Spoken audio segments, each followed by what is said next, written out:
Board of Finance meeting to order at 6 o'clock on February 18th.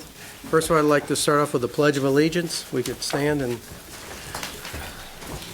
say the pledge. Pledge allegiance to the flag of the United States of America and to the republic for which it stands, one nation, under God, indivisible, with liberty and justice for all. On the minutes, if anyone, we're probably going to keep tabling the minutes, but if anyone has changes, please get them in. We're making changes as we go along, and if anyone has any words. I wasn't at the meeting, Yeah. last meeting. The only question I had was the retirement subcommittee. I was shown for staying on it. No, I don't think you were on that. You weren't on, no, I think that's changed. That should be myself and Nick. Okay, I thought so. Yeah. Okay, That's the January 23rd page, Page 5, right? Yeah. committee assignments. And it's 8, paragraph 2. Yeah. It says Mr. Mason and Mr. Askham will stay on the pension committee. Actually, I will be on it. I was new on it. Paul Van Alt was on it before. Otherwise, I had no changes on the minutes, the meeting that I did not attend.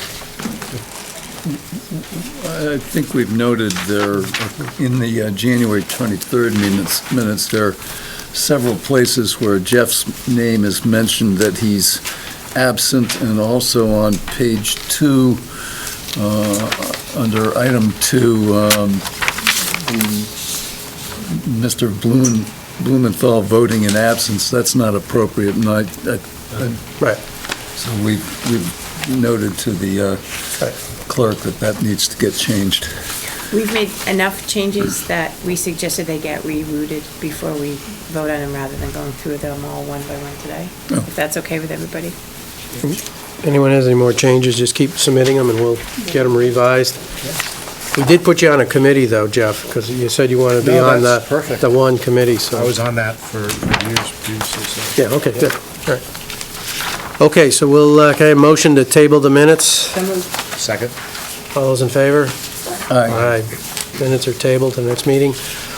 All right, actuarial presentation on the pension and OPEB valuation. Becky was so kind to come to our meeting, tell us all the good news. It is good news. Could I have your name, please? Becky Seelman, Seelman.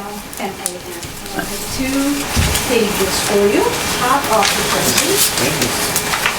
First has all of the gory details, which I will walk you through, in terms of what this year's valuation results look like. And then the second page is just an explanation of some of the changes that were reflected in this valuation.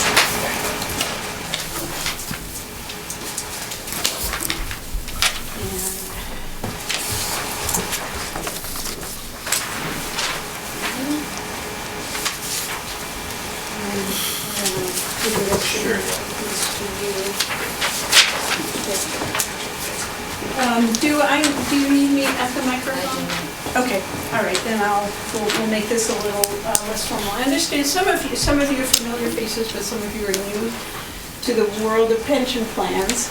So I thought that this would be a good opportunity to, with some speed, but not as much as the old hands could speed through it, but to talk through what the concepts just are. not Simsbury's.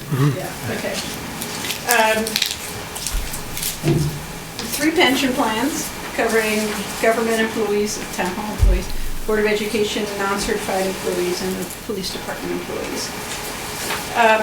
Each year, on July 1st, we perform an actuarial valuation. We take a snapshot of what members are covered by the plan at that date and time. We take a snapshot of the plan's assets. We have a number of actuarial assumptions that we use to anticipate what's going to happen in the future. And between the assumptions and the membership data, we arrive at liability figures. How much money would you need today to cover all of the promises to pay pension benefits that have already been made to members who are working here now, to members who have already retired and are receiving benefits? That's the accrued liability. We have assets that largely cover that liability, but not entirely. The plans are somewhat underfunded through a variety of reasons, most notably the market meltdown of a few years ago. So we need to systematically close that shortfall between assets and liabilities over a period of time. In Simsbury's case, we're down to a 20-year period. We started with a longer period. We're gradually working our way down. So 20 years from now, if everything goes according to plan, these plans will become fully funded again, 100% funded. So part of each year's contribution that the town makes is a payment to pay off that underfunding. That payment mechanism works really an awful lot like a mortgage. Except that, unlike a mortgage, those payments are designed to go up every year, essentially the same rate of inflation as other benefit and compensation costs. So it's an increase in dollar amount, but that dollar amount should remain relatively constant when you compare it to similar benefit and compensation numbers in the rest of your budget that are going up over time, like wage inflation and that kind of thing. Could you, in my mind, we have, some of the terms you have, like your normal cost, if everything was 100% funded, that's kind of like what you should pay? No, well, I was, you're anticipating me. Okay. The normal cost is the cost of benefits that are being earned each year. Right. So each year someone works here, they earn another year's worth of benefits. And the normal cost is the cost of those benefits that are being earned each year. Now, employees are contributing towards the cost of the pension benefits. So we take the total cost of the additional benefit each person earned and offset it by what those employees are contributing to the plan. We also add in a component because the plan pays out some level of administrative expenses. So we build in, you pay it out, you pay administrative expenses out of the plan, and then you need to contribute into the plan to cover those administrative expenses that get paid out. So we take those three pieces, the normal cost, offsets for employee contributions, and add back in something to cover administrative expenses, in turn the net amount in the normal cost. So we talk about employee contributions, that was effective this past year for new employees There at were some changes. 7%. Yeah, that's right. What was it prior to that? Well, it varies from plan to plan. The police department contributes 6%. In the government employees plan, there are administrative employees that had been contributing at 5% and the remainder at 2%. And some of the important changes we've reflected in this valuation is that there were bargained increases for existing employees to increase that contribution rate. And it varies from union to union, but existing employees' contribution rates are going up, and any new employees coming into the plan are contributing at 7%. Board of Education contributing currently at 2%, and there were changes for most, if not all, of the groups covered by the Board of Education plan, an increase in their employee contribution rate. And you can see those on the second page. Those are the changes we're reflecting in the valuation for the government employees in the Board of Education.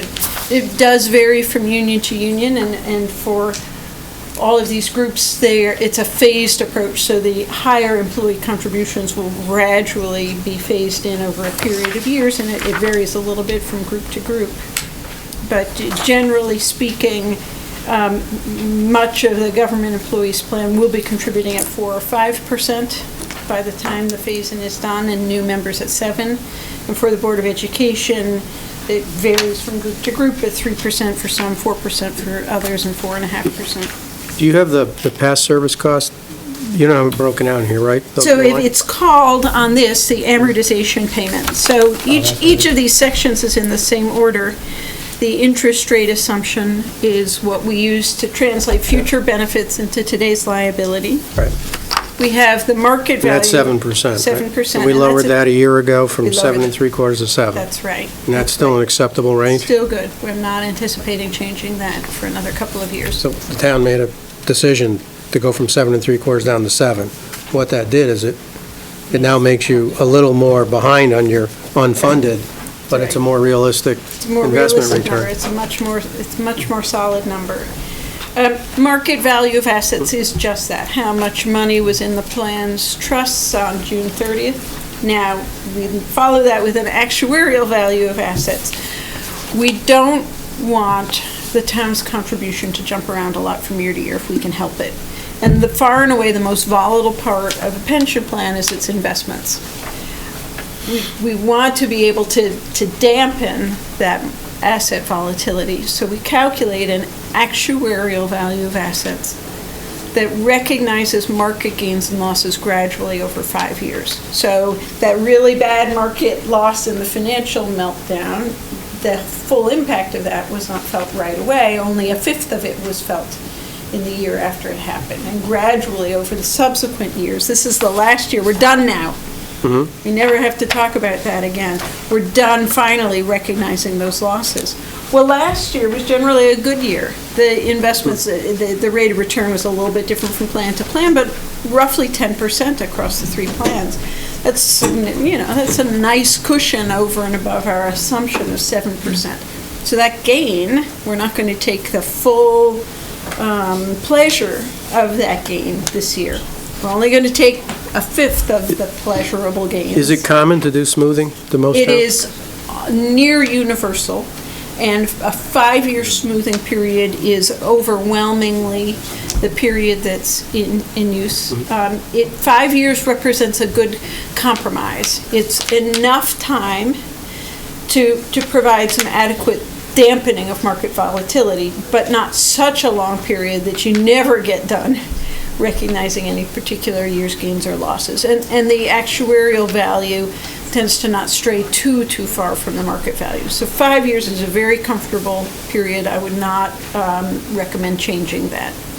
So does that get averaged in with the preceding 4 years? You average it together, and then that's what is taken with the I guess, most distant year dropping off? Right. So this current year's actuarial value, we've dropped off the loss from the market meltdown. Right. Subsequently, we have 3 of the 4 years following were gains, and 1 year was a loss. Got it. So we're in the process of recognizing some more gains coming through, some more losses coming through. And I happen to be looking at the book that you provide for each plan Yeah. of last year, and there's quite an extensive calculation on how that all works. This is an interesting thing to look at if you Right.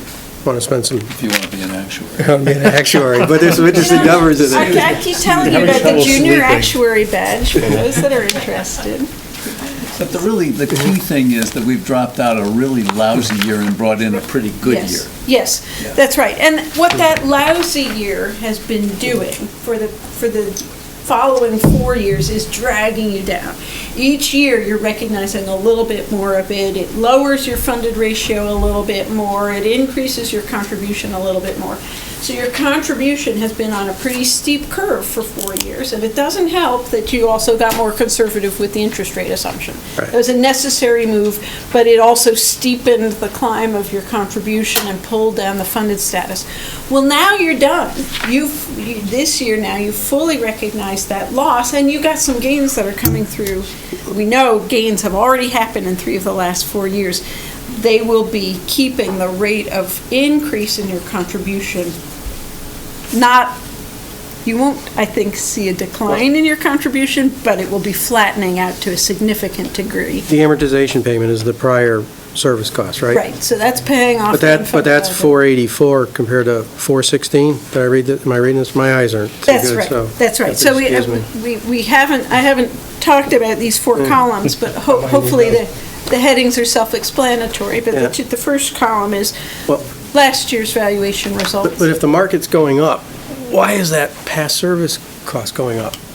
Well, isn't really the key issue here that a year ago, in 2012, the final number was 416,000, and we projected it was going to be 525, and we did our planning based on that. Yeah. Right. Okay, And and now it's actually 484. That's where the pickup That's right. that you were saying is. That's right. Yeah. So that's where we're seeing the good news that Yeah. in this past year, you had market gains.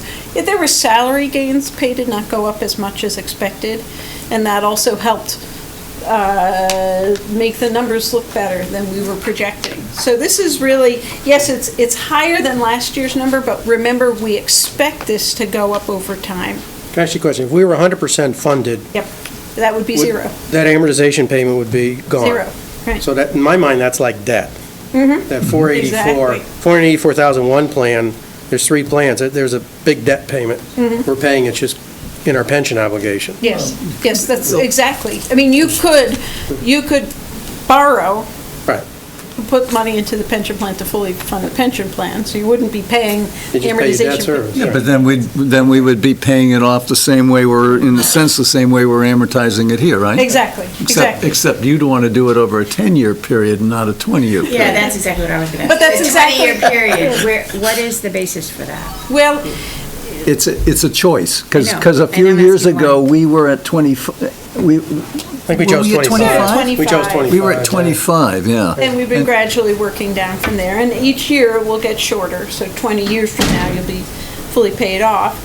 I can start by telling you what the amortization period shouldn't be, what is too long. There's no too short. If you wanted to pay this off in 5 years, you could do that. But too long is more than 30 years, or more than the expected working lifetime of people who are covered by the plan. I was going to say, aren't you, if you were to be too ambitious, overtaxing current taxpayers when people will not be retiring tomorrow? So this is the amount required, and I assume that if you look at the ages and expected, I guess, tenure of current employees, this is actuarially sound. That's right. And you've made a very, very important point, which is that when we set that amortization period, when you set it, an important consideration is being fair to different generations of taxpayers. You had what should be considered a once-in-a-generation adverse event, which is the market meltdown. And it would be, I think, unfair to any 1 year's worth of taxpayers to feel as if that needed to be repaid in a single year. But neither would you want to be repaying it over, say, 50 years. That's too long. But so 20 years, we started at 25 years when it happened, is sort of a generation's worth. Can we, I don't know if we can ask you, but we should get, so the board can see the 10-year trend of what our payments have been? And that information is in our valuation reports. Oh, is it in there? So we can see the- And in the town's CAFR, one of the footnote disclosures under the current pension accounting requirements is a history. In your CAFR, you only need to put 6 years. We actually put more than that in our reports, showing two numbers side by side. One is the number we come up with, Right. and the second is the number you contribute, because of course you're not bound to contribute. But that's the total number with the past service cost Right. and the normal. I mean, what's driven that number, because the number's gone up. The number has gone up a lot. I just pulled out at random the Board of Education plan, and in fiscal year 2005, the contribution was $362,000, and in fiscal 14, it was $1.2 million. That's a four-fold increase over a 10-year period. Page 17 of last year's report. 62 in the CAFR, I think. Because we've got, Right, so we've had tremendous increase in that area. Right, right. But where we are now, having fully recognized that the market meltdown year, is that rate of increase is now going to slow, at least so long as we've got these gains that we're... Why want to go backwards, and why want to decrease? Well, it is possible that would even decrease a little bit, but... I mean, we just met with our investment people this morning, and we're okay. I mean, we've averaged... Probably another good year right now. Well, the 10-year average is over our investment return. Right. So we've digested investment-wise, supposedly, we've made a 7% or more return year in and year out, and yet we're still going up here. Somehow I'm having a hard time with that. Remember that when you suffer a 20 or 25% loss, Right. even if you earn 7% thereafter, or more than 7% thereafter, a it lot takes of an days. awful lot of losses to get back, not only to where you were, but to where you would have been if that loss had never happened. So But why do I think it might not dip down? There are a couple of reasons. First, remember, and I'll repeat this again and again until you're sick and tired of hearing it. By design, the amortization payment is supposed to go up. It's designed to go up each year to 3.5% amortization growth rate. So you really do need so that's its normal behavior if there are no gains or losses. It should go up. To their extent there are gains, it'll go up by less than 3.5%. But they'd have to be really big gains. And remember, for investment gains, even a really big gain, we're only taking a fifth of every year. So it'd have to be a really big gain that we take a fifth of that would be enough to overcome that built-in 3.5% growth So this rate. assumption is as of 7/1/13. Right. So we had a big run-up in the market the last 6 months, but that's So- not even in here. Right, that's not in here. Hopefully, when we get to June 30th, we'll still have those It's gains. still, yeah. So it will be another good year, and that will help keep the rate of growth I mean, down. one of our, we're talking about goals here, and one of the goals we're trying to do is get back to a more stable percent funded. You know, your percentages here have us down to 60, 70%. We're trying to get back to at least 80. You know, when I was on the board 10 years ago, 15 years ago, we were in the 90s, 100s. Exactly, How do we get back to there without bankrupting the town? right. I mean, And that's that's what where we're 20 years is that compromise. You know, on the one hand, it's going to be slow. You're not, if everything goes according to plan, you're not going to get back to 100% funded until, you know, I do the 2033 valuation, and I hope I'm still not doing valuations in 2033 on a purely personal note.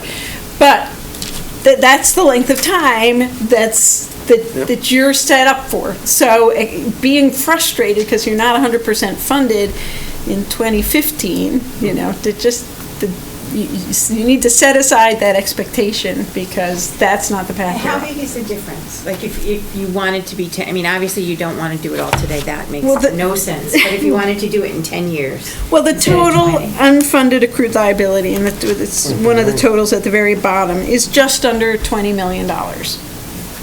So you're really financing $20 million over a 20-year period, and you've structured that, unlike a bond or unlike a mortgage, you've structured it so that you've got increasing payments.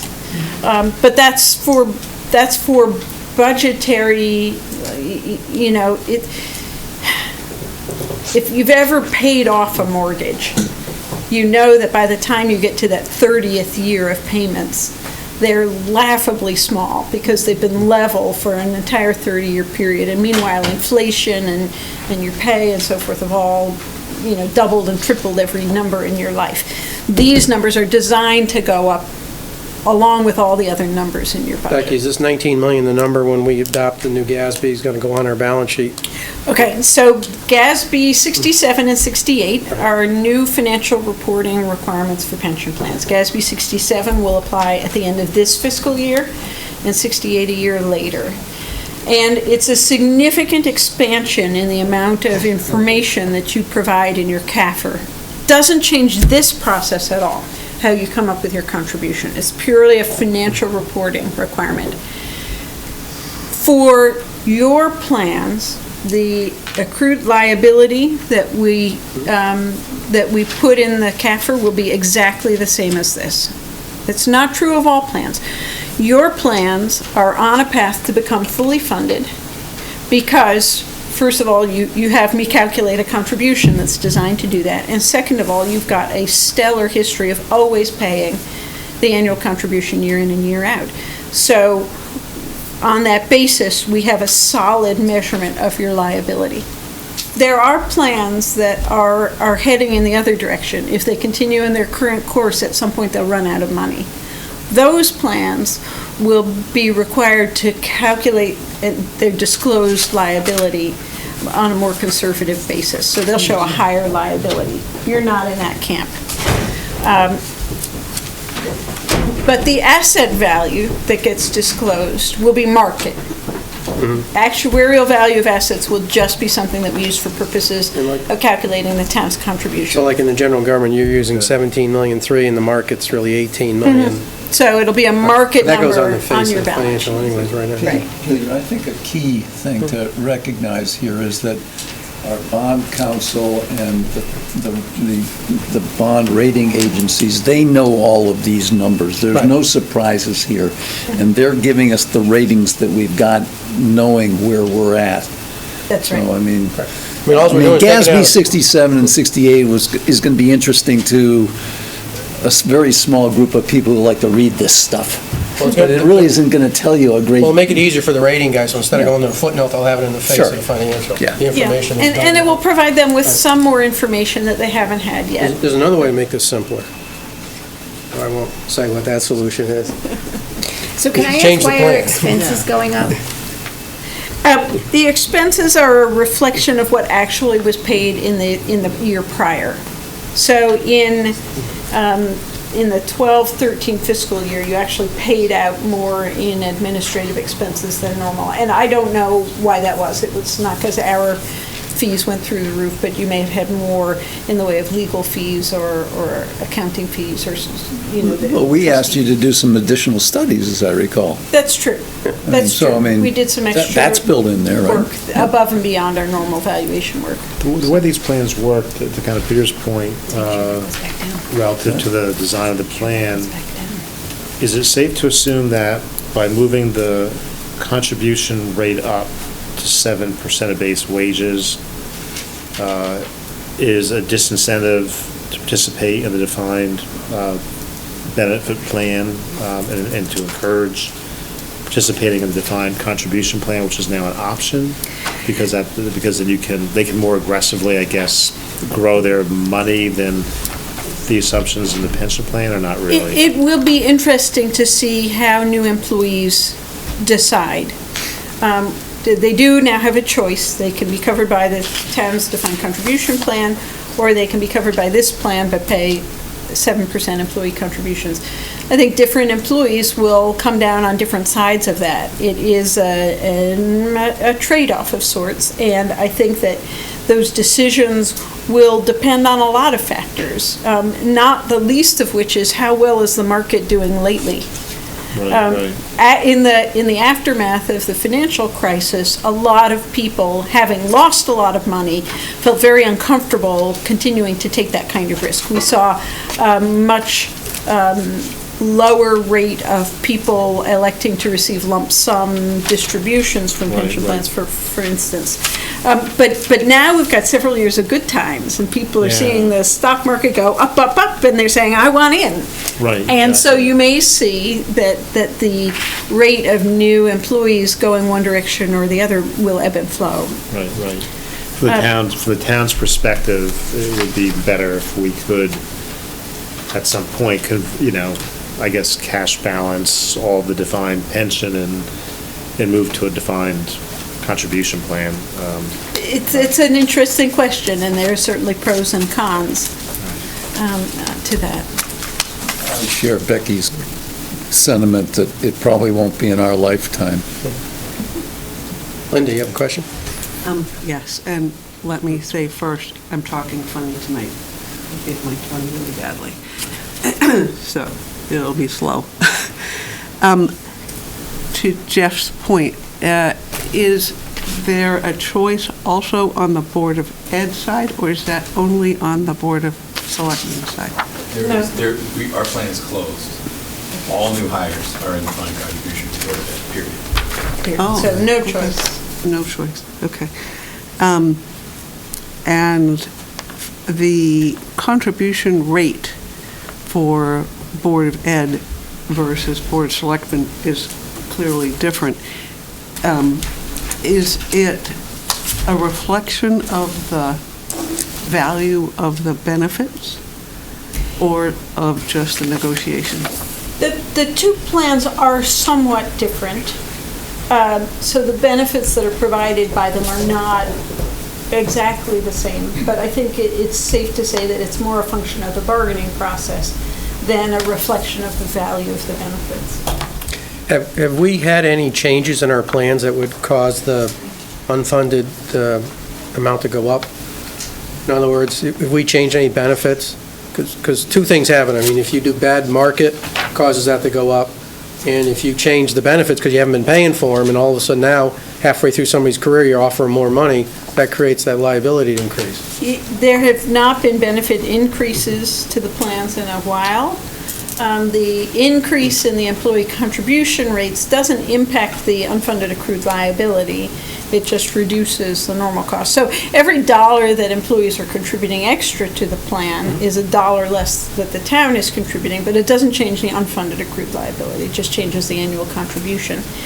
The one thing that you did that did increase the unfunded accrued liability is the decision to drop the interest rate assumption to 7%. So that increased the unfunded accrued liability. My understanding that happened last year. Last year, right. So this year, there are the only changes made are those noted on the second page, the various changes in the employee contribution rates.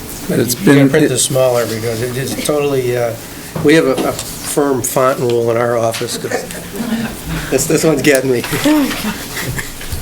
but it's been at least 5 or more years since we've made a major change in any of the plans, and, I mean. I'd say it's probably even somewhat longer than that. We made there was a major mistake made 10 years or so ago, where we radically changed the benefits of at least the government plan, as I recall. There was a change, that might have been as much as 10 years ago for the non-union employees covered by the government employees plan. But that's water over the dam. There's nothing we can do about it. And I can't recall anything more recent than that change. Well, I think the biggest criticism that we could make of ourselves is that at some point, I think we moved from the amortization rate at 20, we went to 25, and now we're turning around and coming back down, right? Well, we're coming back down. We lengthened the amortization period. I believe that was in the wake of the financial crisis. Yes, that's correct. And that in order to keep the town's contribution from skyrocketing, Well, as we started Gave yourself a little more we started bringing the interest rate down, and we did that other change to try and offset it so that the impact would not be as large. I don't think it had really anything to do with the financial crisis, because I think we started doing this in 2008 before we But even. we knew that Things- we hadn't yet done the 2009 valuation, but we knew that had already happened. coming, yeah. So we were, planning ahead almost a year early, but knowing that it had happened. Right. How do we compare to other towns with our funded ratio? You're right in the middle of the pack.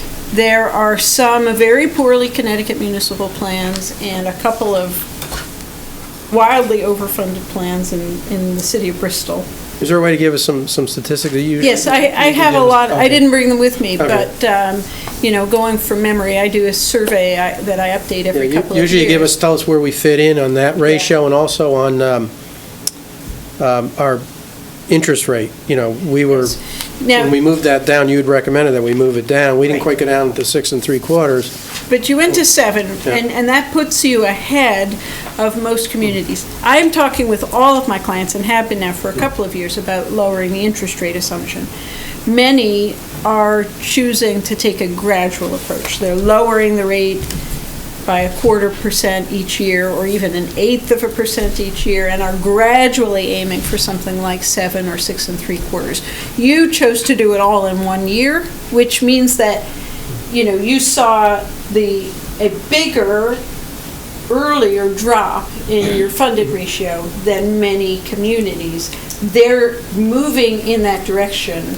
So you got there first, sort of, you took the hit early, but you got to a good conservative assumption early as well, and I think that will stand you in good stead going forward. But you recommended 6 3/4 last year, and we didn't go there because we didn't want to do it all in 1 year, even though we took a big step last year. And I think 7 is an okay number. But are you still recommending 6 3/4 to other towns? Each town is different because each plan's investment allocation is different, and it's a moving target. If I update the analysis that I did last year, if I update it this year, I'll come up with a different number. I like 7. I think that was a great move that you made to bite off most of it. In a couple of years, I'll take a look at it again, and we'll chat again about whether the right number is 7 or 6 3/4 or 7 1/4 or 6 1/2. You know, I don't want to be moving the assumptions every year if we can avoid it. That's disruptive to your budgeting process. But in a couple of years, we'll re-examine. But Peter's comment and what we saw this morning when we had our advisors in here was that you know, our 10-year average is in the area of 14%, and we're assuming 7. So, I mean, in that sense, But we're assuming 7 always going up. The problem with the 14 is it I went know, up and down. I understand, but that's a 10-year average. Right. But that's as of December, yeah, because we just had a big, Yeah, it just had a really good year. It's been a great past, I don't know, 15, 18 months. I have another theoretical question. We know when we did the plan that our funded ratio was going to go down because we were at 70 and we knew it was going to go down to 67. Can you share with us, like, do you have a plan? Is it going to continue to drop for a while? Now, we recovered a little from the 67, now you're saying it's at 69, but we're still saying it's dropping. The reason that we expected the funded ratio to go down when we did our projection from last year's valuation is that we still had one more year of the huge market loss to be recognized. So that was the last year we were expecting the funded ratio to fall.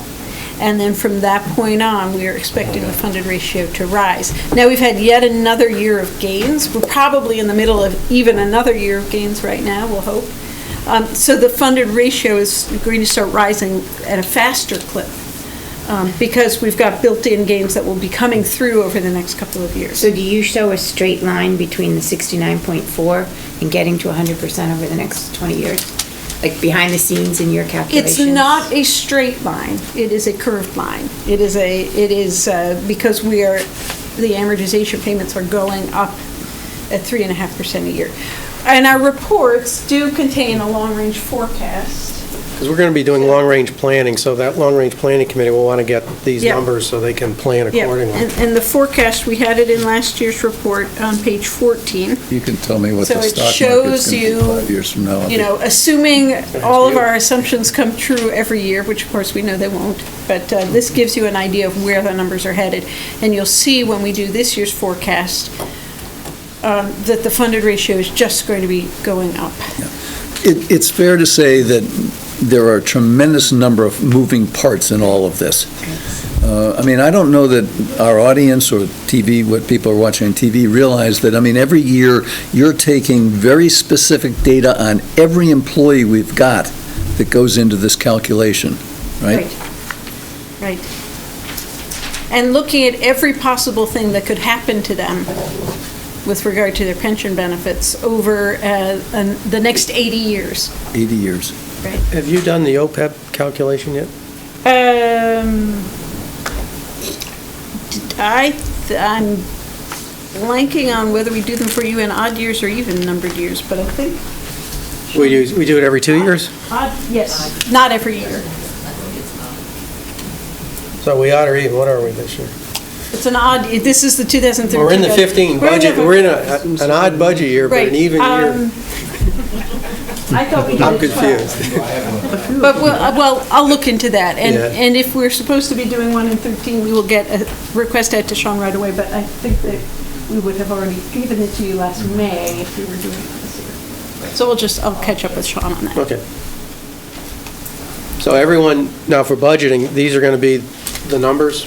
So everyone's getting hot off the press what the numbers are? Right. So when the respective boards do their budgeting, they'll have these numbers? And you haven't filled in the police numbers because of a potential change we're making there? Police is still a to be determined Right. with changes. There Okay. are some things Understand. being resolved. Understand. So we, don't have those. But you've made an assumption to get to the bottom line. Oh, I've For all just three used plans. the Gotcha. police prior to changes numbers for the totals. Okay. So, I mean, we have something that we can work with for budget purposes. Right. Well, we can, the police, there'll be some resolve, so you can get some final numbers, so. Right. And we'll go ahead and issue the reports. Does anyone have any question? Linda, I think we're sorry about your I'm trying not to talk. Nudge Barb, write her a note. Yeah, you can write me. Jeff, are you comfortable? Yeah. Everything? Nick? Well, thank you very much. I think Thank My pleasure. we understand it. There's no decisions we have to make. All the assumptions are made. Everyone's comfortable with them. If people look them over, have questions, you might have a thought later, and there'll be books out when you do the calculation. Right, So if right, you want and to... we'll have the long-range forecast, so you can use that in your long-range planning. Good. Thank you very much.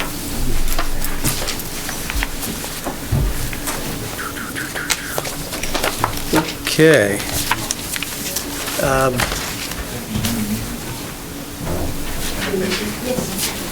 Next item, as you can see on item number 4, we have selected a new finance director or treasurer, and we need to be ratified by this board. We've attached the resume of Joe Mancini. Joe is sitting in the room right now, and I don't know if people have time to read. We attached his resume, and Nick and I were on the committee that met, along with 2 people from the Board of Selectmen, finance directors and acting finance directors, and we had an outside person from town of Farmington, and Mr. Cook was there. So, It was a daunting panel, wasn't it, Joe? It was rather impressive. Largest interview panel I've seen. I'll make a motion that we appoint Joseph P. Mancini as the Director of Finance/Treasurer for the town of Simsbury. second to that? Anyone I'll second. second it, Barb? Does anyone have any questions of Joe? You want to, Joe, why don't you just say a couple words and just... I want to know what a buddy punch is.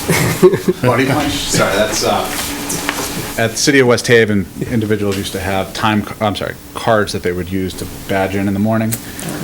They figured out a way to make redundant copies of it, so buddies or people would actually badge each other in. So now we're all biometrics, which has saved us some cash. Name's Joe Mancini. I'm the current finance director for the City of West Haven, about to give my notice probably tomorrow. Currently reside in Clinton, Connecticut. I have a wife, small child of about 6. Bring some United Technologies experience to the table. I've been with the City of West Haven for about 3 years, a little bit more than 3 years. If you guys have done any research on the City of West Haven, you pretty much know that they're a financial mess and have been for the better part of the last 70 years. Having said that, I have brought a lot to the table there. We've reduced the findings from about 23 down to 2 in my 3 years that I've been there.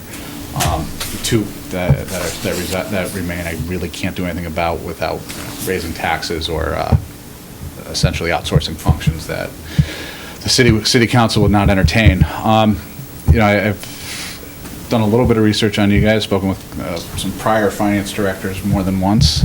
Fortunately, one of your former finance directors was the finance director in Clinton, so I got relatively close with him. You guys are a very healthy financial town. You guys are probably one of the strongest I've seen out there.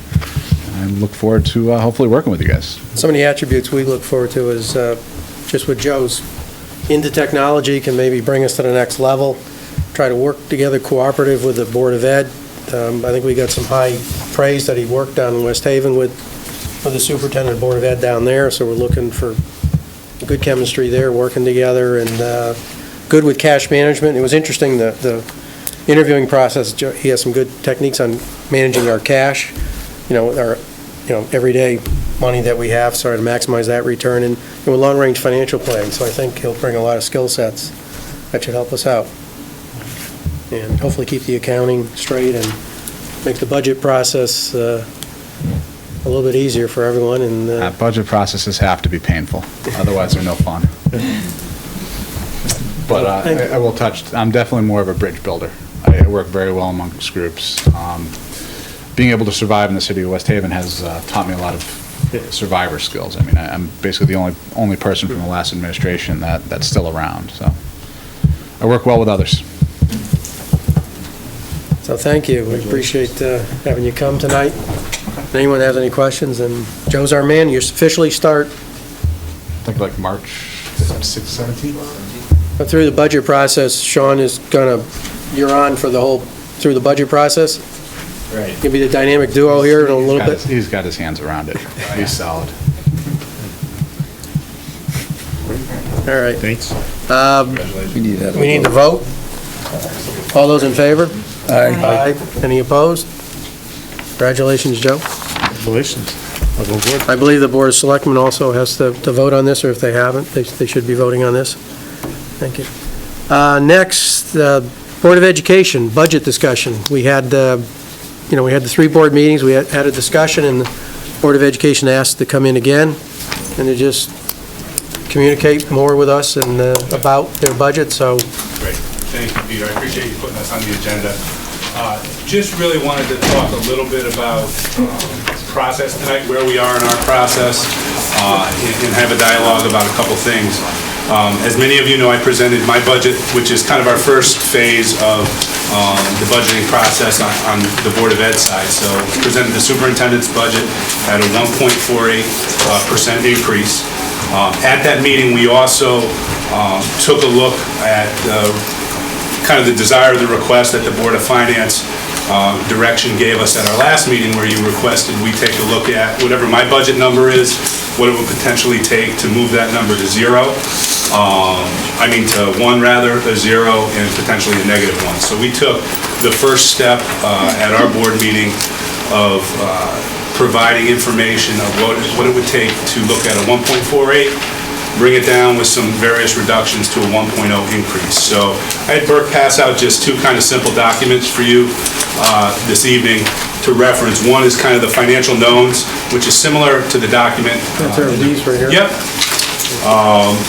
Which is the main drivers moving things forward, and then the reductions to balance out to the 1.48. The second sheet, Peter, I apologize for the font size, but You guys are really. that is bad. That's bad. But that's the reduction sheet, and that takes the 1.48 to a potential 1. So You should have seen the version that I got by Email? by email the other day, because I couldn't even read the top line, which is, So this brings it down from 148 to 1? That's a draft of different reductions we could possibly consider at this point in the process. So we had quite a bit of dialogue about these reductions, the impacts that they would have, and quite frankly, at this point in the process, concerns we had of moving any further forward in scenarios to show a 0 or a -1 publicly. And we talked about the fact that we want to honor the process and honor the request that the Board of Finance had, but also at that initial meeting, we had talked about the overall goal that the Board of Finance had to flatten the mill rate or slightly lower the mill rate, but that there are other factors at play. And at that time, we didn't have the grand list information.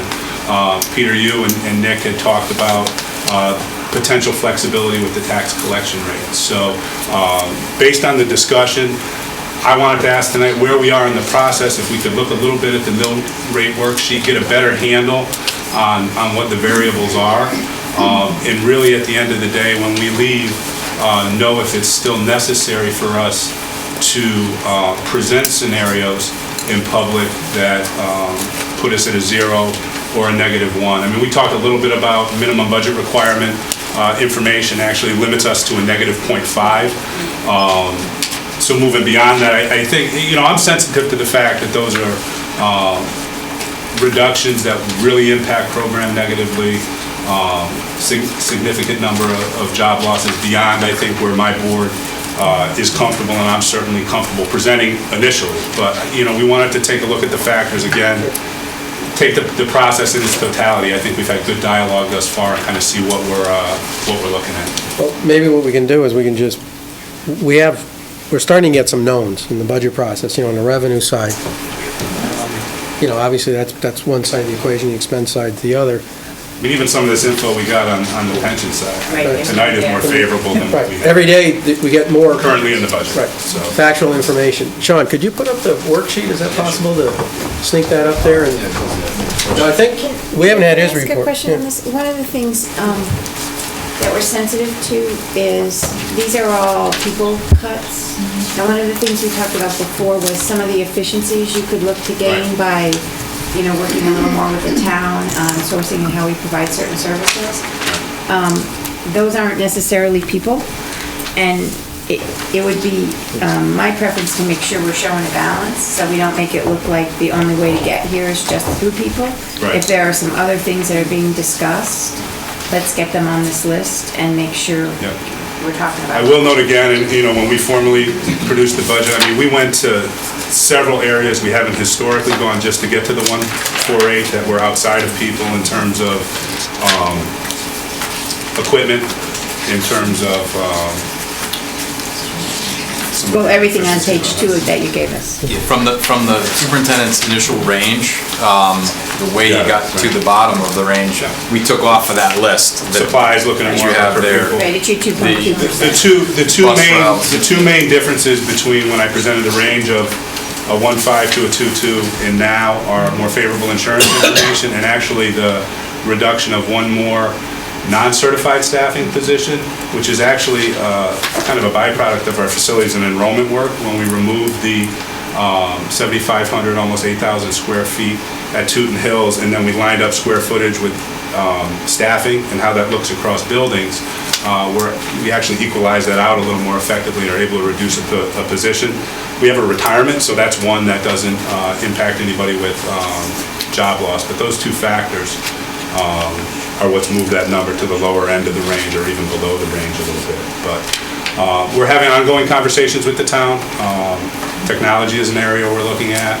I think with the insurance consolidation, as we move through that process, we're in the thick of that process right now. So we don't have a place that we can point to for savings, but on the personnel side, Mary and I have had some early conversations on looking at that over the course of the next year or so. So definitely areas that we're consistently talking about, but not areas right now I can show major dollars in a scenario for the upcoming budget.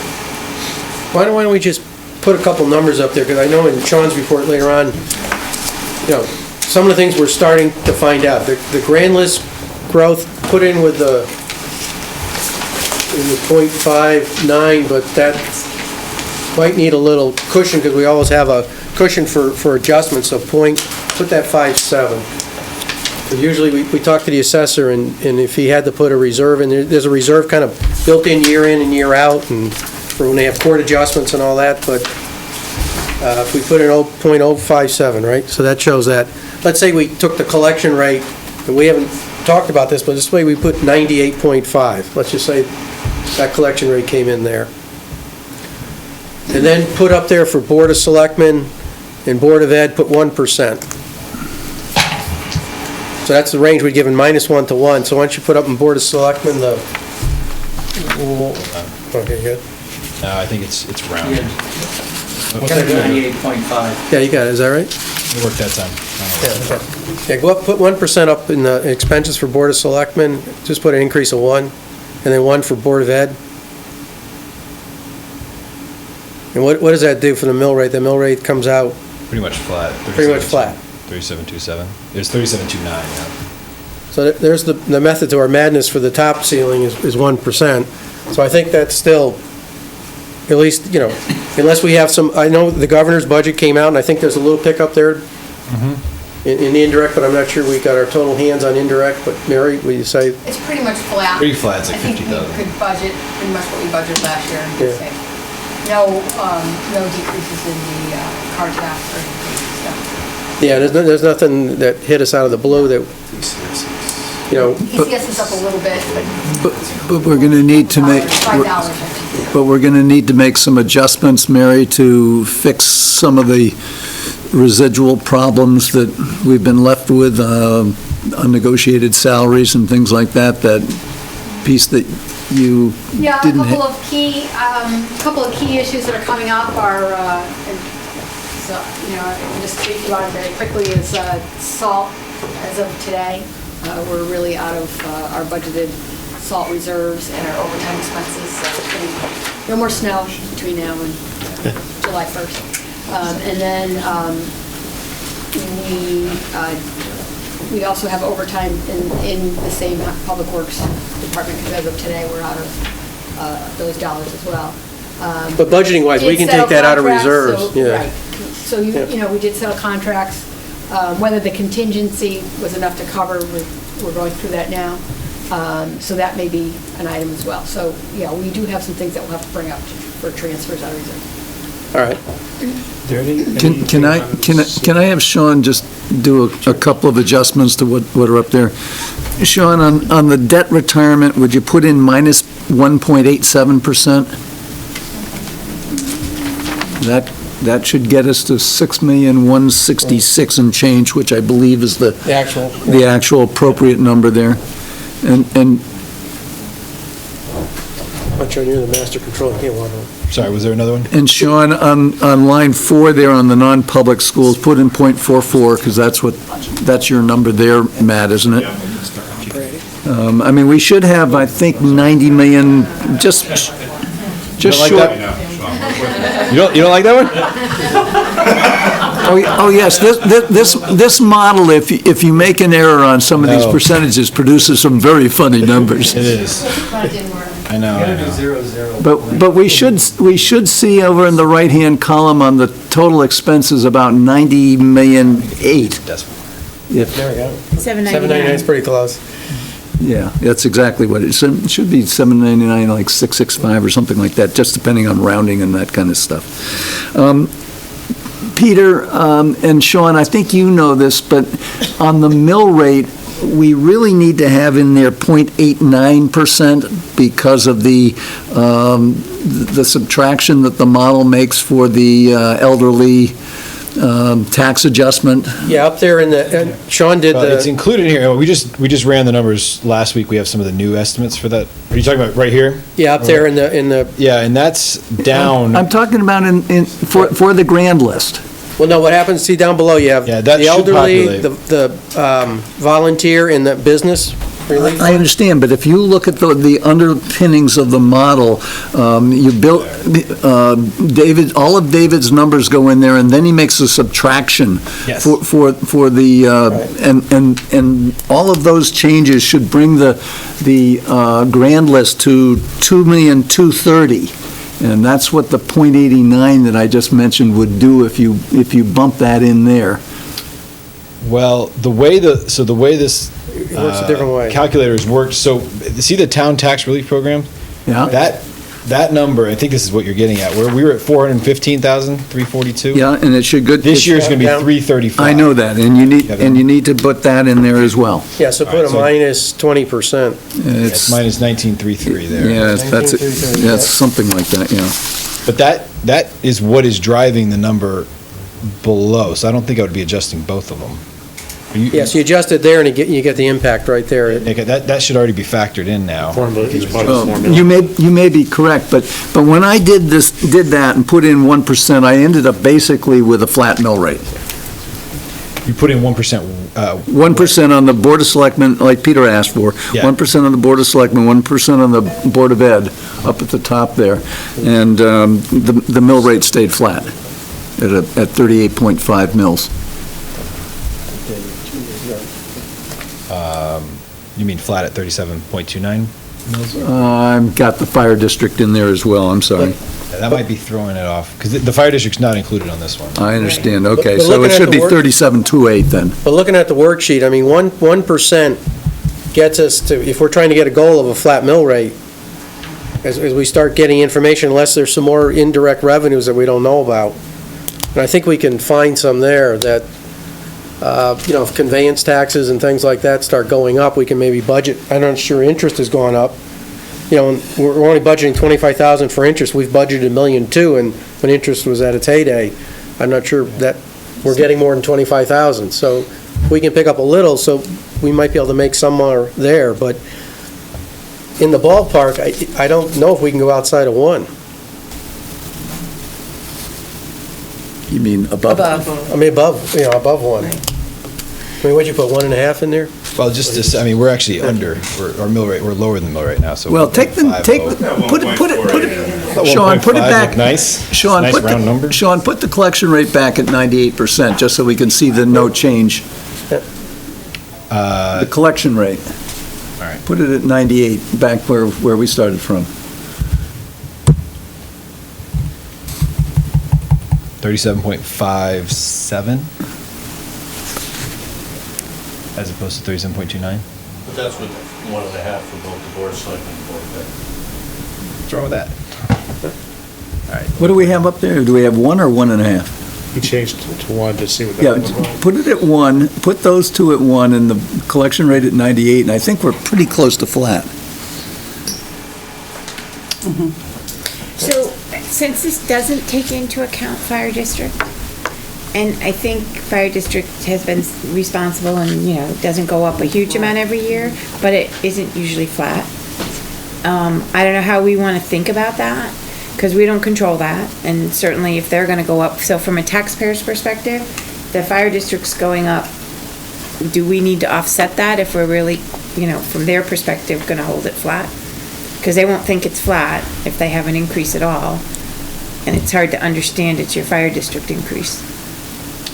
True, that the town, I think traditionally they don't participate in the fire district they budget don't. meetings. People don't even understand that. Well, they're going to get the benefit of the increase in the grand list as well, so. True, but that doesn't mean it'll be a zero. So I mean, this just gives us a concept of where we are. So if did you put the 148 in there? What does it do? Into the Board of Ed?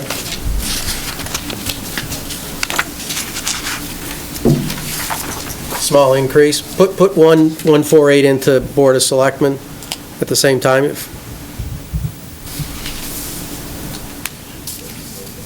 So what is that, like a 0.26%? Is that what that is? Yeah. Or no? Quarter. Is that 26 mils, right? Let me get it right. Oh, yeah, mills, yeah, no, 0.71%. 0.71%, so it's It produces a Percent small increase is increase. Small mill increase. increase. And you can offset that by going to the 98.5. It's up Yeah. a quarter mil. So you used to have 98 in there, you're gonna have 98.5, so go to 98.5, collection rate. Is that 8.25 maybe? Or is that not enough? You want 98.5?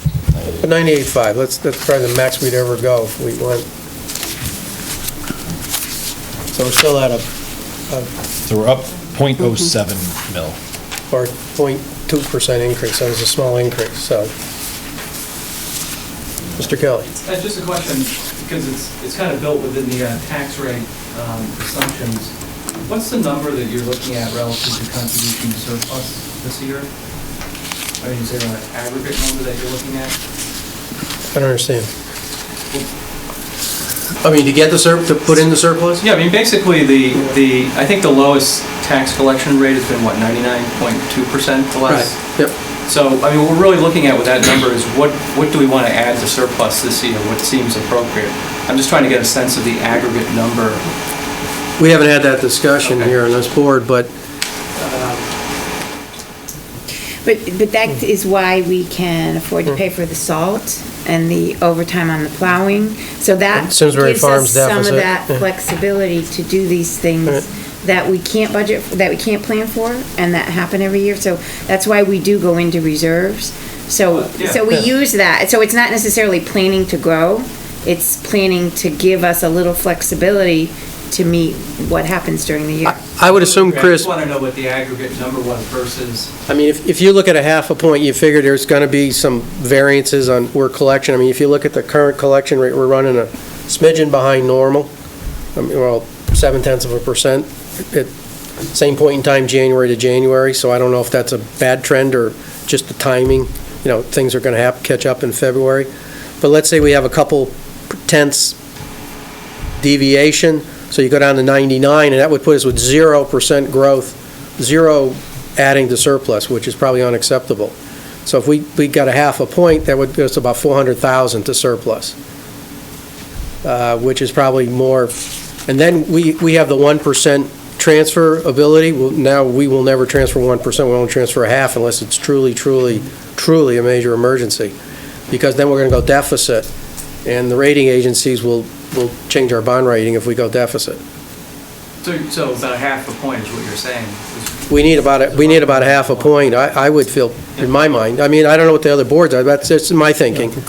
You know, we've had a point, to be honest with you, we were trying to build reserves a little bit, and we've built them to 12 to 15, and maybe after we do some Simsbury Farms transfers and stuff, we're not quite at 12, but we're in the range where we can slow it down. So that's why maybe moving it is a good discussion for us to change the collection rate. But I'm not sure we can go to 99. Maybe the board will think different, but we're going to probably entertain that. We're going to probably set up a group and talk about it, and probably next month, talk even more about it. I think my feeling, and Peter and I had some of this discussion, we did not have this discussion amongst the whole board, was that we could move half a point, and that would leave us some comfort level to have some additional funds available to do the kinds of things that Barbara's talking about.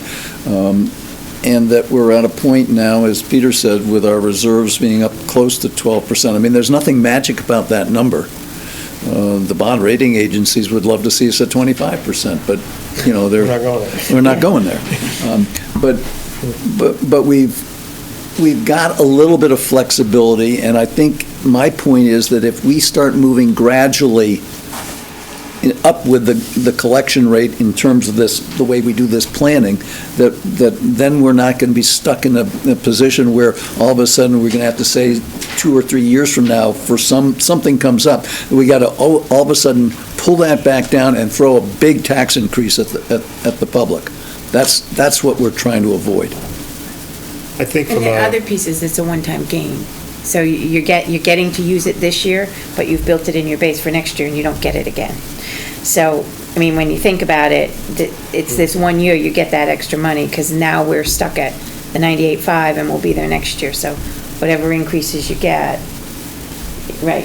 So you got to think this needs to be the year we need to take it. And it may be that that's correct, but it is definitely a one-time benefit. I mean, some of the issues, at least goes through my mind, is, what's normal? What's a normal increase? I always look at what the seniors get, and that's kind of what I factor. So that's about 1.5 is about normal, what they've got in their COLA adjustment. So if nothing changed, enrollment didn't change, anything changed, probably 1.5 would be normal. But in your case, your budget, you have drivers are the enrollment keeps going down, so it takes pressure off your budget theoretically. So the theoretical argument is it's taking pressure off your budget, and over the last few years, it's taken a fair amount of pressure off. This year, you're anticipating, about a 1.7% downdraft? Yeah. So if you just theoretically looked at the numbers, you'd say, gee, 1.5 minus 1.7, you're minus 0.2. You got compelling reasons, you got some special ed needs and other needs. You add that back, and you're about 0.91. So that's just looking at numbers, just in my mind, that's how I think. So in my mind, that's why I can see one's probably not being unreasonable. I could just echo Barbara's comment too, which is that I think we're really looking at fostering greater collaboration, driving efficiencies. I know there's been reluctance in the past, it's my understanding anyway, in terms of taking more significant steps in collaborating across boards and working with the town on how to come up with greater efficiencies. And I know it's one of, I think the agenda, wasn't there a legislative initiative that required that the Board of Education provide efficiencies to the Board of Finance for consideration, which I don't remember the statutory number, but I'm not sure that we've seen that yet, but that's Public Act 13-60, where we're looking at consolidation of non-educational services, and I think we're hoping to see more of that, and it's not because I don't want to set up a them situation, but recognizing that we are competing with other towns, and our mill rate is something that is a risk to our competitiveness, and particularly at the time with Hartford is looking to market the property, and we're looking at in a couple of years they're going to be out of there.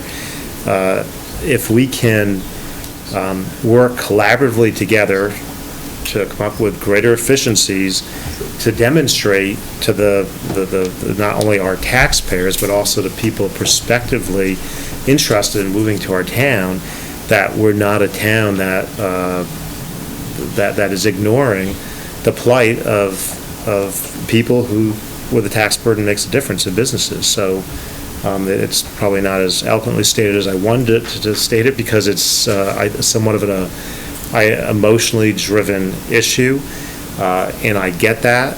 People don't always like to play in the sandbox with each other, and I guess as the Board of Finance, what we're saying is you got to play in the sandbox together and a little better together.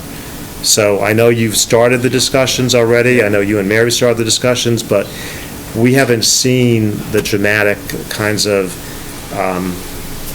initiatives that I think. For a dramatic initiative? Looking for greater collaboration, and we're looking for opportunities to share. And so insurance, that's great, but there are still other opportunities out there where other towns are doing it, and I don't necessarily think, based on what I've heard and observed, we're not necessarily seeing any inclination to have discussions on major topics. Can you be specific on what some of the other towns and exactly which towns and exactly what collaboration? Well, there are positions that are shared in towns. For example, you might have, and we just hired a new head of finance. There are towns that have a finance director at a higher level position, and then they have people at lower levels reporting to the finance director. There was no inclination, I don't think, by the Board of Education or the board to consider that kind of scenario. You wanted to have kind of a chief, finance person. You do a great job, so I'm not, let's not get personal here, but that's just an example. There are other positions where you can think about collaborating. I know you're doing some things now with the town library. They've reached out, but look, I'm not going to tell you how to do your job. I'm just telling you that it's to send a message that the Board of Selectmen, in the face of economic difficulties with social services, for example, and the people in need, and they figured out how to maintain a zero-based budget through very difficult times. And if they were able to do it with a very small budget, I guess we're saying you've got, what is it, about 80% of the taxpayers' money within that very, very large budget with declining enrollment, understanding the challenges you face. We're asking you to be a little more aggressive about it. And so you got to balance the needs of the entire community. And I've mentioned this before to people who have spoken publicly about this. We're trying to balance all the needs. Kids are really important, but so are senior citizens. So are people who go to our soup kitchen who are in need. When I was in the town library board, I had the same mantra, which was, we want to go forward with increases because we want to enhance all these programs in the library, and that's great, but we also want to be sure social services can help the needy. So all I'm saying is we're looking for greater collaboration. You've got the lion's share of the taxpayers' money, and you've got mandates, and that's important, but we're looking for greater collaboration. What do you think you need to hear from us? What do you want to ask us? Really the takeaway, this was extremely helpful. Yep. This exercise and seeing what those other factors are. And, I don't want to speak for you, so I'll ask the question again. When you put a 1 up there and you put a 1.48 up there, my takeaway and direction I needed to know is, do you still want to see scenarios of 0 and negative numbers? Because I have grave concerns, even in light of what you're talking about, Jeff, about what that does to the overall quality of our product. And while I understand we need to be frugal and look at things, I think we're taking a hard look, and we're pretty close to in the realm of, being able to further our conversations as a board. The board has to look at my budget number and decide what movement, if any, they want to make. But you're close to where you need to be without getting to those scenarios where we're talking about eliminations of significant program, many positions, just internally and how we move forward with those conversations. We'll certainly continue to have conversations across the table on both sides. I don't feel like we've been uncooperative, but I agree, we haven't seen a big item come out of that. But I'd love to I take hear your feedback ideas. and I listen to it. Yeah, I'd love to But I hear don't- ideas of coming from the Board of Education, and that would be helpful. So that it's not one-sided. I mean, the Board of Selectmen have maintained zero-based budget for years with a very small budget. They've seen significant increases, and I guess what we're saying, the Board of Education, is you guys have done a great job at maintaining, relative to the overall public education system in the state, at maintaining relatively low budget increases. I get that, and that was persuasive, except that when I begin hearing about kind of people not talking and not playing together in the sandbox, it concerns me. So. I don't know who you're hearing it from. That's the first I've heard of that. Yeah. Me too, so Well, it's interesting to As far as tonight, you'd like, vet it that way. I just think that, I want to hear of ideas and opportunities. You guys with the new statute should be presenting a list of ideas, I and hear you, we're but not the seeing fact them. we don't have a big idea for major cost savings right now doesn't mean Mary and I are playing nice in the sandbox. I'm not saying it's you and Mary not playing nice in the Can I sandbox. just ask one more Sure. process question? Would someone be able just to explain your You're just, columns? you know. What net increase versus reduction amount versus cumulative reduction? How does that worksheet work across, just so make sure we all understand it?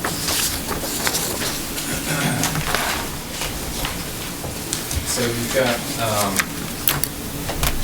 the first column is the net increase of $959,448, which is what the superintendent's budget is currently. That's an increase from this year to next year? That's the net increase from. That's the 1.48. For that 1.48, which is the impact on the far right column there. Okay. So then, with the first item number, it shows in the middle column the reduction amount, or the assumed value of that cut. So then that decreases the net increase above by that 70,000 in that first column. And the far right column, it's talking about cumulative reductions from when the superintendent's starting range began. Because as we made reference to earlier, there were a lot of things that were cut out of the budget, not people, before we got to this list. They're not being detailed in this particular handout. There was previous versions that had more. so if you move that up to the column above it, it'd be 600 and some odd thousand you started with in reduction. Or no, 4 something. Right, it would be 554 minus the 70,000. 70 Yes. would be what. So those two columns work in the inverse directions, as you go down here. And that's how we track the level of percent increase. So we're actually a little bit below the 1% by the time you get to the sixth proposed cut here. So just to make sure I understand, another way of saying that would be if I take the 959 and the 554 and add them together, that was what the original request was? That was the upper range. It wasn't a formal budget. Right. It was. My first formal presentation was the 1.4. As far as where you are in the process, if you presented it to the board, right? You presented the 959 increase? Correct. Is that what you presented? Correct. Which are the, basic drivers you see here, Yeah. which include the, Because when you talked to us, you had a range, and then hence from that original thought, that's where you came down to this. Correct. So you've already made, in your mind, substantial decreases. correct. Now, the board, they haven't vetted it or done anything yet, right? Right. The board So vetted. in terms of timeline, we had February 25th, which would have been a meeting where we would have discussed various scenarios if we need to continue to do that. A March 11th, I'm going from memory, March 11th date where they would approve a budget number, and then a March 12th date where I think we would come and present the Board of Ed approved number to you in terms of process. Now, from us, I mean, before we had a guideline, the last meeting where we said -1, 0 to +1. What would that mean from the original range of 1.5 to 2.5? You've now presented this, so you're looking for more guidance from us as to what, because obviously we can't go to -1 because statutorily, you can't get below .5, so even if you had a 10% drop in enrollment, minus .5 is as low as we can ever possibly go. Correct. So I'm looking for what kind of public... Without impacting ECS. Right, without impacting ECS, so in effect, you're not getting a cut. Penalizing you're just- yourself. right, But has penalizing. anybody really addressed the issue of closing the school? And if you really take major expense out of the system, we really have to increase spending someplace else to? No. If you, as I understand it, you know better. You answer. No to what? Have we really addressed closing a school? No, if we were to close a school, that .5 doesn't Then you apply, can right? take more, yeah. I believe you can take more than that if there's an With a real approval. significant factor like that. With approval. I'm not Approval. 100% sure, but I believe. Commissioner so. approval. I looked at the statute earlier today that does say, I think it's with the approval of the Commissioner of Education. But you're not going to do anything like closing a school in the next 2 weeks, so that's a long-term. I can say I'm not going to do that. I don't think that's what we're. No, that's not. I don't think, But but I it's mean, more for long-term. long-term, the conversation of where can we I'm get sure it some will be my savings. last 2 weeks. They talk about any district that realizes new and documentable savings through increased intra-district efficiencies approved by the Commissioner of Education or through regional collaboration or cooperative arrangements pursuant to another statute. And they talk about an amount equal to half the savings experienced as a result of those efficiencies, collaboration, Still a stupid law. cooperative arrangements, provided they'll not be, more than 0.5%. But it has to be approved by the Commissioner. But I would assume if we get long-range planning going, we get 2 members on, if that's an issue that's going to be on the table, that they obviously have to keep their eye on the ball if that's what the committee decides is an efficiency long-term. But short-term, we have a short-term issue here, is what does our board want to do for the guideline? We told them, go to 1, 0, and -1. So I would assume. Well, I think clearly, obviously, the -1 is a ridiculous exercise, given Right. what the state law says. I mean, from my point of view, I'd be happy if you could show us what, well, effectively, you're telling us what you need to do to get down to 1%, right? Right. I guess I want to, and maybe I'm sharing sort of what Jeff was saying, and maybe others, but just trying to get an understanding of what going to 0 would mean. I mean, I guess where I'm coming from at this point of view, I was trying, Mary, this afternoon in your office to get a feel for just what some of these unplanned for adjustments are going to cost you in this process. And mentally, when I started playing with this at home, because I've got a version of this model sitting here that I've been working with. I just plugged in 1% on both of them, both of the 2 major budgets here with some of these other numbers, and came to the conclusion that with, 98.5, we can get to a point where we don't have to change the mill rate. But I'm trying to also get a feel for, what does pushing it, I mean, I also went through the exercise, what would I have to do to push the mill rate down a full mill? And to do that requires -1.15 in both of those two budgets there, and it's obviously not something that's, plausible. So I don't want to waste your time, is really where I'm coming from. But I'm wondering whether. It's not only time, It's the morale. impact and it's I respect, understand. and it's a whole lot of other things from a morale standpoint I from an understand organization. that. So I want to make sure if we're engaging in a process, it's a productive process and it's for an outcome. It's not because I'm just curious to see what it would look like to really slash. And that's what I worry about. Well, I guess Just being honest. the one place that I'd sort of like to understand is what's the process that would have to go on for you to get to a 0, just keep your budget flat? Because that's where you're at today. Even though 1 gets you flat. Well, if you. He's thinking about next year. 0% increase. That's Yeah. Well, maybe, can I just ask this first question? I mean, we had some drivers that added 700,000. Right. So if you didn't have those, would you be sitting here with a 0 budget in front of us? Well, if you just took those off of where I would have half of that, or about 400, I'm going to get you close, I don't have the numbers in front of me. Our needs, we're currently trying to find and address on the special education side in current year budget that we need to budget for next year. I mean, I think our conversation would end up being that technology driver and, which is new money to move forward the technology and respond to the mandates, that you reference. I think the conversation would be around what that looks like in terms of what you can do and not do potentially, but the number without some of those impactful needs in there would look different, yeah. The things we can do through CNR for some of the technology drivers, are you not talking about positions, we're talking about technology?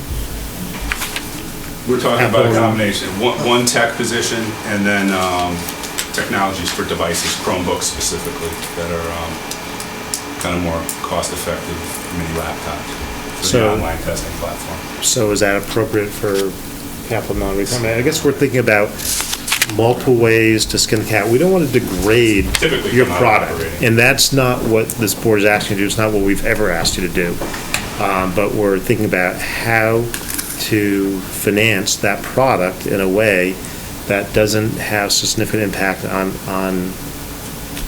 the taxpayers. And I guess the concern that I haven't probably expressed too is that with the Board of Selectmen coming in at essentially a 0% increase for such a sustained period of time, that I'm not sure that we can continue to expect that. Because at some point, that potentially could explode. So we have to just try to kind of. Jeff, I think that's a great point, and I think historically, there's an interesting slide in my budget presentation that looks at the budget increases over time. Oh, you And I think brought what it down you want to dramatically. avoid is one year that looks the way might feel right to right at the next year spiking up. And I can say that over the past few years, we haven't been where those budgets have been, I agree, but we've been, as you referenced, comparative to other Board of Eds across the state. Yeah. You've been very well. 88% have been higher than we've been. But And I has think when you their look- enrollment been declining as much as yours? I think the ones I compare it to, I don't know if it's apples for apples, but yeah, everybody's pretty much in a state of declining enrollment right now. I don't know. It's a statewide trend. I think there's bubbles where it's not like that, Linda, but. So let me just add, I think we're not trying to get blood from a stone. But I think today we found you $110,000 in pension money. To get to zero, did I do it wrong? No, we didn't even get 100%. We got All right, about one step ahead of you. I already used- 45, I think. You Yeah, were I just at found out about 1346 and you need to put in 1236. Excuse me? You were at 1346 That was what was projected, right? and now you're at 1236. That's 110. Those projections are not what we were given as something to budget for this year. But Okay. again, I didn't see the document until 5 minutes before this. Yeah, and this it's meeting. not criticism. I'm just saying, if we can be comfortable, so I grew up in corporate life and did budgets all the time, and everybody had stretch budgets. So if there are things that you're thinking about that may not be laid out to the letter, that you know exactly how you're gonna get it, but if you believe there's efficiencies in any one of these kind of things you're working with the Board of Selectmen on, building in, it's gonna come from one of these three things, and this is my stretch, is not that's how corporate budgets are done every year. We also need to make sure that we don't wanna use our reserves every year to make up a shortfall if you really can't get there. But if there's realistically things going on, there's nothing wrong with putting some of those on the table and what your initial estimates are, some of that's worth. And I think the pension's another one. Like all the places where we maybe don't have a fine pencil yet, doesn't mean we can't put something in and be working on to deliver it over the next, because we're talking starting in July for the 12 months after that. So it's a long way away to deliver some of these things. What, Can I ask, Sean, can you put 1.25 up, just to see where we are with that in our budget? Sure, and I'd also remind people, there's a few other things still to come in here, including, the governor's budget does give us an extra $50,000, something I wanted to make sure we have, which would really go in here. It's 170,000. You're 120 plus, well, I guess they didn't use the. Which would be another. It's not all theirs. It's not everything, but there's another 50,000 that is gonna come there, which helps a little bit. But you can't put it all on Board of Ed. Not putting it in putting it in revenues here, just showing that part.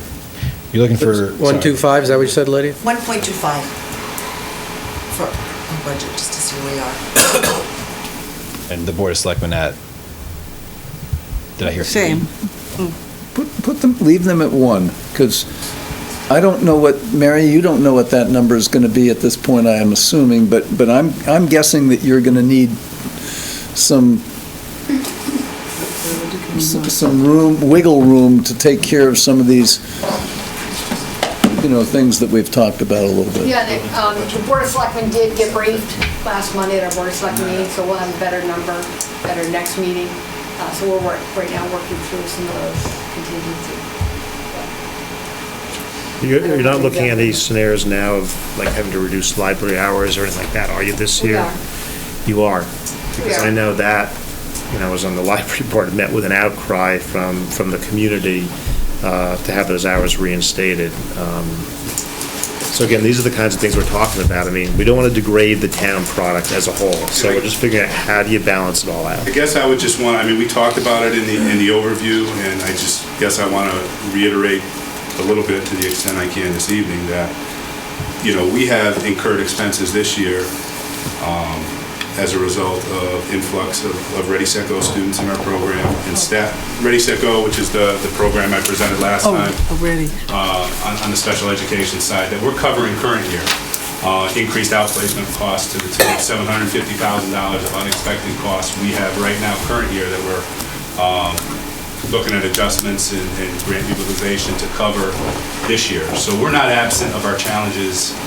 I'm not saying you are. Either, and the majority of that funding is what you see, and that how we want to address organizational needs next year in terms of budget line items on the special education side. So.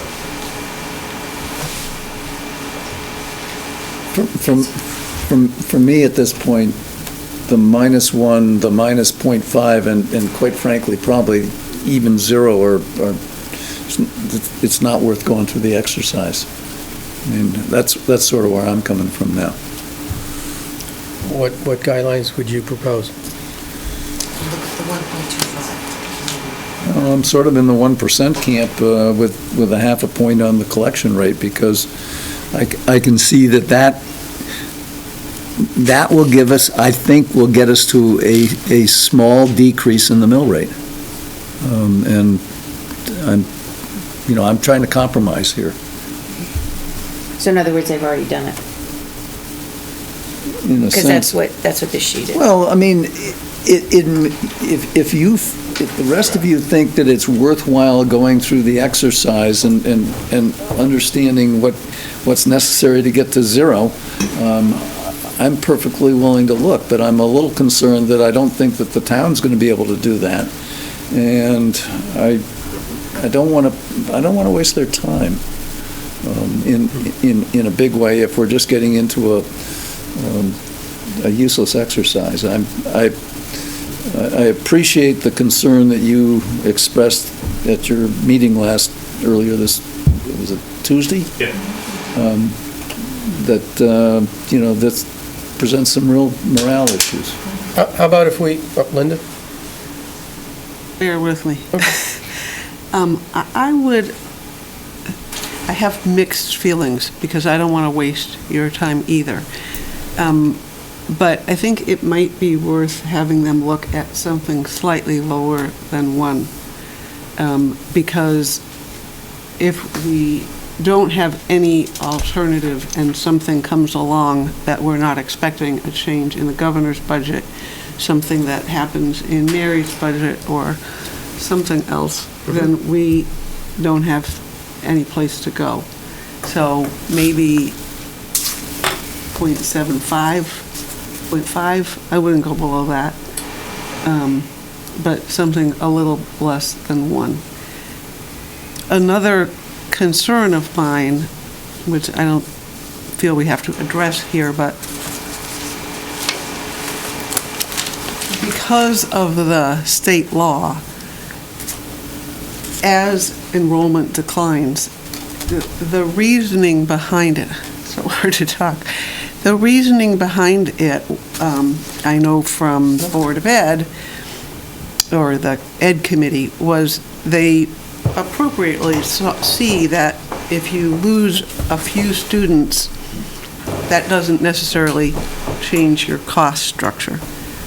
What they don't recognize in this law is that you can lose half of your student body, and they're not letting you ever go back and say, all right, now we've had a 50% decline, and it's, you have to take chunk steps as you go down. It's not a smooth decline as student enrollment declines.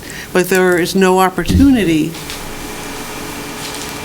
to go back and say, okay, now that we've had a 20% decline in student enrollment, we need a big decline. You're limited for every year to only 0.5% unless you close schools.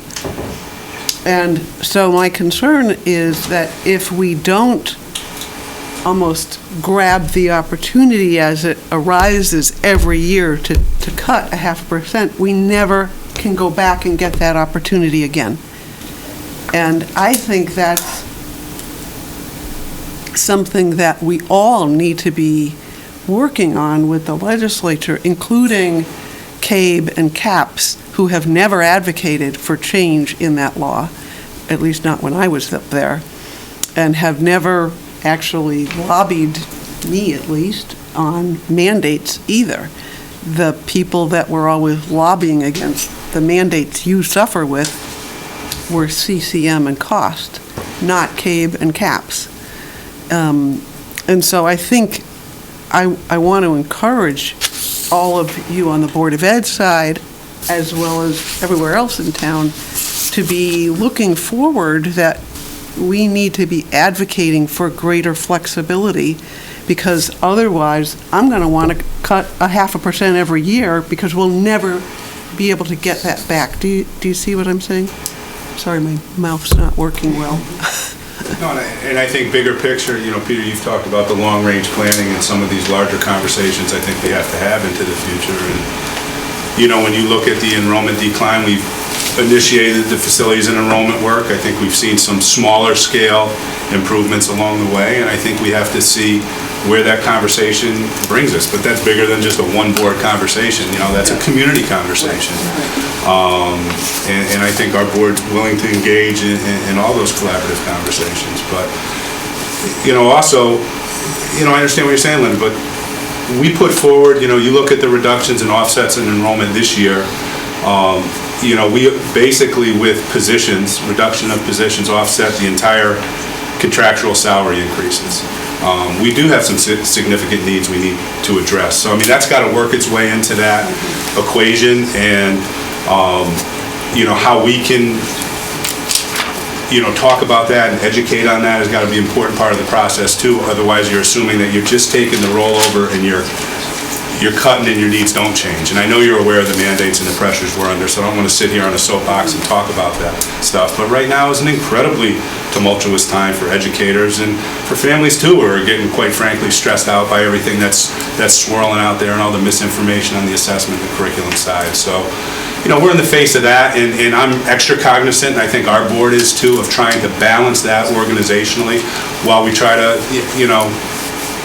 plan thoughtfully about the goals that you put before us at the last meeting. That's why I asked about what kind of public conversations are necessary if they're not a reality, because they have a negative impact. How about if we have the range, you've done the one down to 1%, which is part of what we asked you to do.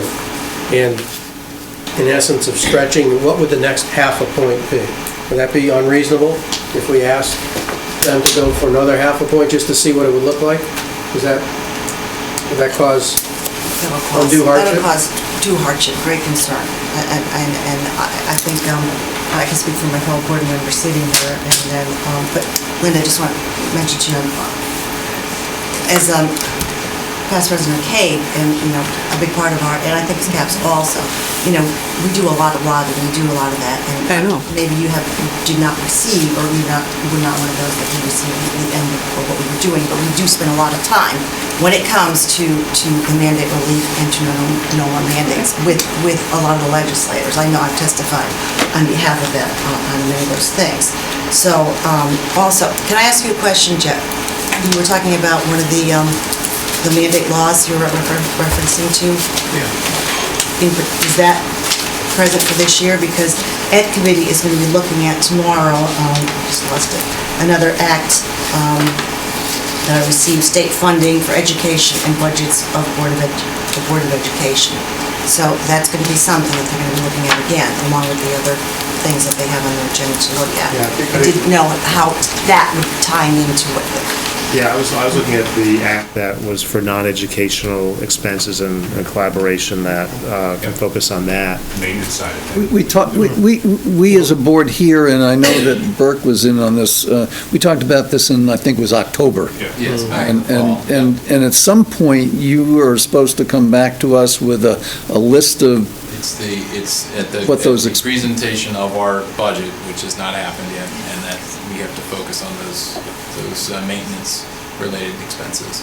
Peter, to jump in on the half percent, I mean, of course, I'd rather not, which is why I came here today, but I understand the dialogue, and I think presenting what those things potentially could be is different than coming in at a budget of that level. So I think from that standpoint, to have that conversation to me is a more productive conversation than having a zero conversation or having a -1 conversation. So I guess, that would be my weigh in on things. While it's not an ideal situation what I came forth, I understand, and we can put that information together and vet it and talk about it at our board level. Again, that's different to me than coming in at a budget number like that, which I don't think is reasonable or possible, to be honest, but to show what some of that would look like, we've started the process.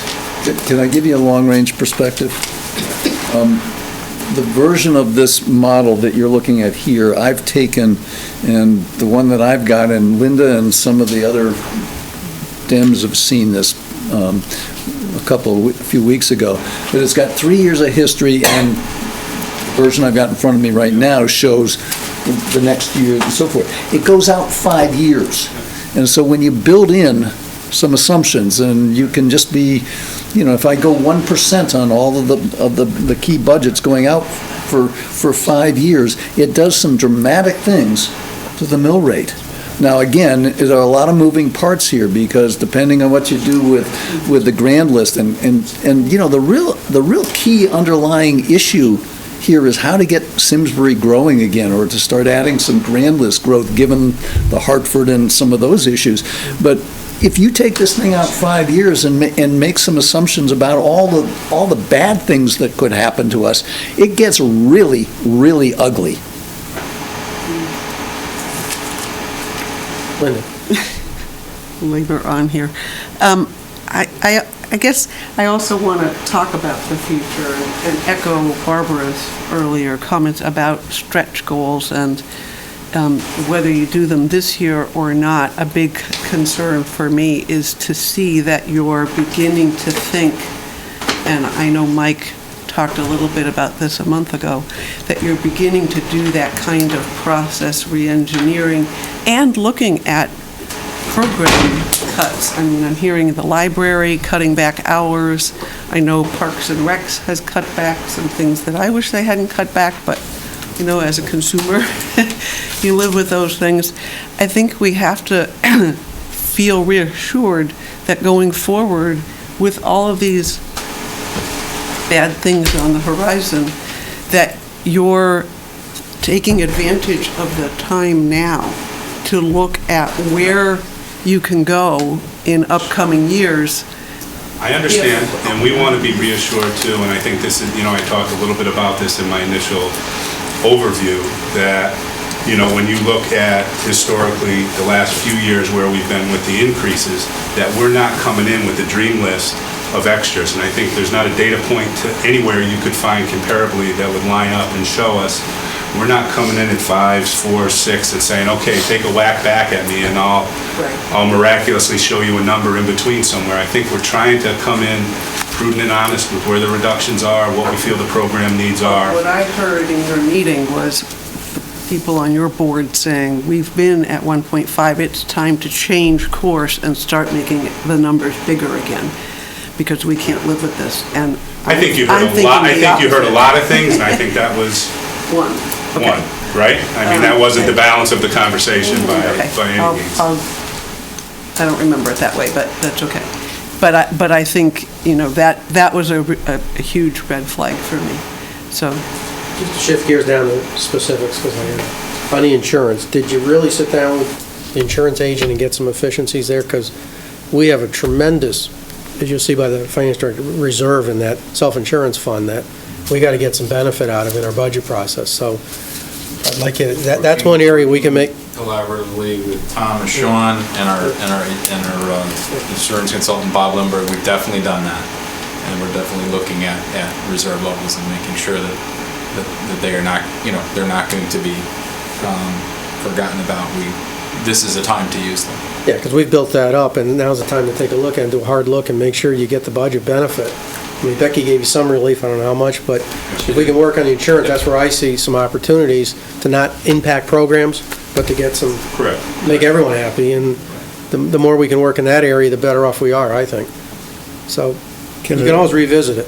Yeah, just to reiterate the charge, I'll yield to Linda, but to reiterate, it's, as Linda said, re-engineering. It's not talking about degrading the product. We're just asking you to do more with less, and that's what we're all doing. It's what we're doing in our households. It's what we're doing in corporate America. It's what we're doing in government, kind of nationwide. And it's not easy, and it's not an easy message to deliver, but it is the reality. And it's not a bottomless, pot. So. But you do the product itself, what sells this town? Lots of things, not But just the schools. what do people come here? It's not, they're not looking at efficiencies, they're coming to look here at the quality of the education that Simsbury Public Schools delivers, has always delivered, and wants to continue to deliver. And when you look around and you see where we are, even in particular with our particular DERFs in those First moved to areas. Simsbury, we moved, I want to say West Hartford tax mill rate was dramatically higher. And they offer a pretty good product for a lot of people and a lot of services. I think our mill rate is now higher than West Hartford's, or about the same, if I recall. The same. Isn't, I think, are we higher? no, I think theirs is higher. Theirs is the But only one it's that's closer higher. than I would have thought, and I guess, again, we're just simply saying, we're asking you to do the same thing that Mary's asked her departments to do, and you have a lot of connections from your activity, not only in the state, but nationwide, and about best practices and efficiencies and anything that you can bring in terms of collaborating with other towns, the possibility of sharing services, if not with the Board of Selectmen folks, but even with other towns. I mean, again. And I'll answer that. Simsbury is on the map nationally, and statewide nationally, for the district to share their best practices with districts around the state and around the country. So we are that district. I understand that, and the product, I get, we have a great product, but we're asking you to think about how to deliver that product more efficiently. I mean, Mary and the Board of Selectmen have a great product, I think, on the town side. They figured out how to do that with 0% increases. Is there an exemplar you can point to, a high-performing district in the state of Connecticut, Jeff, that's been rolling 0% increases and performing at a high level?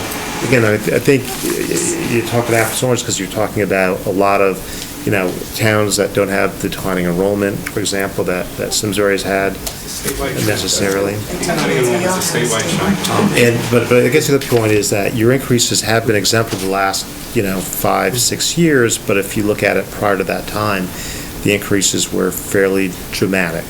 And so you start at a very high level. It's kind of like when you go into a negotiation, right? And the other side drafts all the deal documents.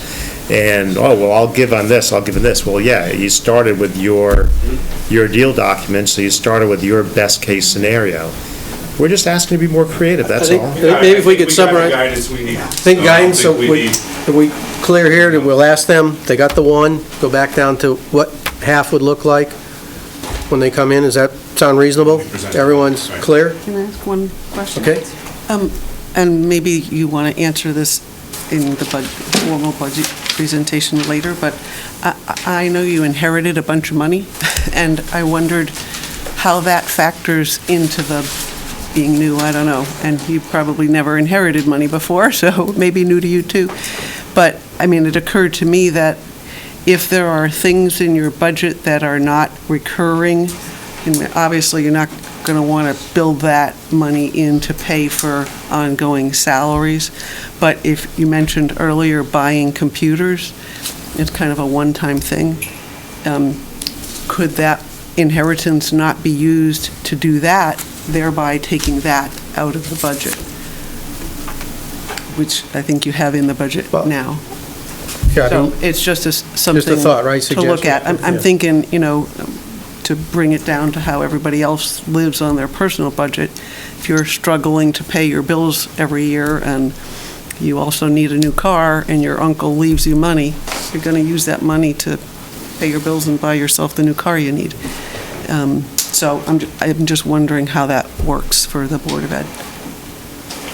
I appreciate everyone coming in, and so we have this discussion, so we can kind of get what people are thinking about, because I think there was some misconnection, and I think hopefully we connected a little better this time.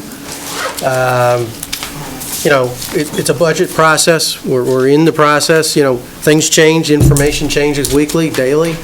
As we get more information, it changes thought process too. So the more we get known and the harder we work, we have some work to do. Everyone has work to do. We're not just asking them to do work, we have to do work.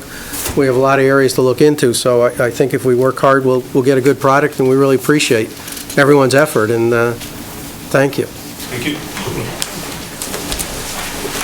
Does anyone want to take a 2-minute break? Take a 2-minute or 5-minute break, and then we'll come back to a couple items we got to finish on the agenda.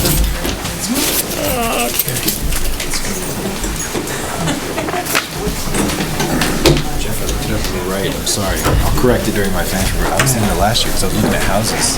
Yeah, no, We were 31. We were 31 last year, and they're 36.5. But now reval, we're 37. 64. I mean, when they hit reval, they'll hit reval before 65. Yeah. They go above. They go above. It's always kind of a point in time, but you're right. That's the impact. You look at my wife and I were looking at houses up here.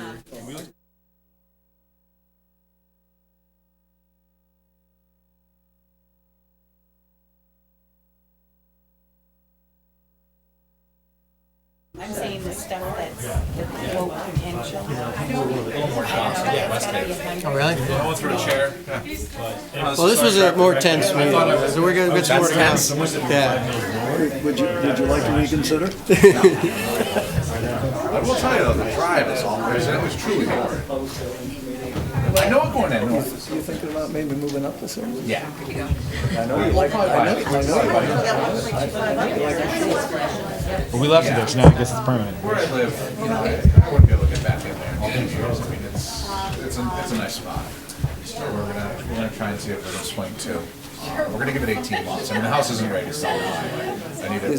Is Kevin Kane's successor?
taxes, landline. Actually, our housing Were you stock dreaming? is really Were you dreaming and- bifurcated. There's parts of it that are very reasonably affordable, there are parts of it that are light, sort of like Avon, that are getting really pricey. But we also capped ourselves at that. Well, either way, I mean, it seemed like your dollar goes a long way, but your school. Were you dreaming? Did you wake up with a You didn't nightmare? realize you did it. Like coming up here would actually You solve see, that. the problem I have with But you didn't remember a dream? You people just is that they think that marginally, if you throw $100 at it, you improve the product, and on the margin, you don't. I agree. Not a lot of it. What I didn't like seeing is their cuts. REM sleep, or was it They're not for, having fewer classes, they're actually cutting heads, right? Anytime you're talking about Board of Ed, That was what Barbara's. I want to avoid cutting the heads and cutting the That's all they ever show us. It's one of those easy decisions, right? I'm going to give you two options, right? You can either give me my budget I asked for, you cut me, and I'm facility, there's not going to be toilet paper in the bathroom. Right? You always take the easy out. You know, my colleague Bob Guthrie, Especially with the name. yeah, he's on Board of Ed in North Haven. All right, we're, Yeah, but I think it's useful to do it. He also is, lives in North Haven, he's on the Board of Ed in North Haven, but he also is in public service. Let me see, what is this blocked? No, They've never been asked. I think I understand that. Public service safety. I wanted to say it, but I didn't at the end. It's 300,000, and we know there's utility, pension money. I mean, you go through those things, it doesn't end your program. Okay. Yeah. So I know he's. Are you okay if they have a target So he budget? also. I don't know. If they have an estimate that they're gonna get close to this, and they build it into their house, they'll find it somewhere. I know. Yeah, well, we're just gonna give them a bottom line number anyway, so that's, But not. they gotta be willing to wanna do it. I mean, Dr. Townsley once just hired more teachers and went out of budget one year on us. That's what he did. He rebelled. And he put himself out of, he said, okay, fine, you give me that budget, and then he just went out of budget and just did what he wanted. Well, welcome. Welcome. All right. So we started watching him like a hawk after that. Makes easy. These meetings will go fast.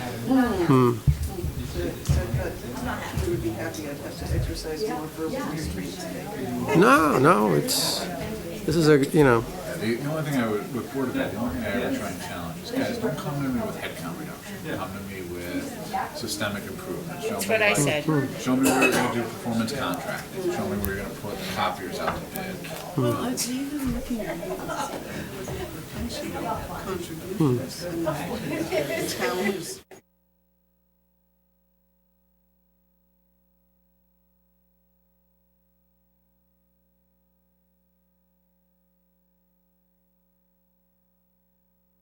Was he, Nick's disappeared on us, Jeff's out there, if we could rally our members so we can keep going? You guys do it the best. You gotta either, so you can move it. Sean, is Jeff out there still? Want to tap him on the shoulder, say we're ready to start? My house is ready to sell. I got a nice neighborhood. It's beautiful in about 4 months. Where do you live? Clinton, right on the water. What is it, an hour and a half? Can't you rent? My wife is relatively pretentious, so that would be a very challenging argument for me to make. It's gonna be a long one. The old house, the Clinton house, so Sorry. you can keep it. Get the market appreciation. Packed agenda. Hey, Bert. Try that, but then I want to use it during the summer. My wife's a school teacher, so she's off during the summer. Yeah, okay, that fills in a lot of, It's definitely a value. And plus she teaches in We have a little ways to go. No, we have a school system here, maybe she can work in. I can't lean on them yet. Good point. Usually wait a year, but then people frown on that. I wouldn't even recommend it. Work the same school as you. Oh, you do? I do that. It's funny. My wife. Oh, I haven't. Take a seat, Cheshire. and what town is she in, Kansas? I do that like we go to. So you live in Canton, right? I do. She taught in Canton. Have it on there. The week's going into it. And then inevitably it's still on there when I get back. You think we're mean? And I leave it on for another week. think or two. we're I'm like, mean? why am I? This is just. I bet you I could sit down with you and find 300,000 that wouldn't even be painful. No bodies. As soon as I get on that airplane. We work very hard this year to put those things, to get them out of the way before they got to that list. So that's why you don't see Right. in this. Well, in and you this- do in- see some of in it. this format. Right, but you do see that you did that, because it's here. But 300,000, that's what we're talking about. We gotta get through this year. Well, so we don't understand that as a board, so we have no sensitivity to whatever these unplanned issues. Jeff, you're all set? We're just missing Nick. Where's Mr. Nick? Is he, Well, and they don't come to us for money either. We very seldom do budget transfers. we're going to reconvene? Welcome aboard. Reconvene? This is a long one. Normally, we're not this long. Here's Mr. Mason. Are we gonna really try and do that whole long list that I sent out?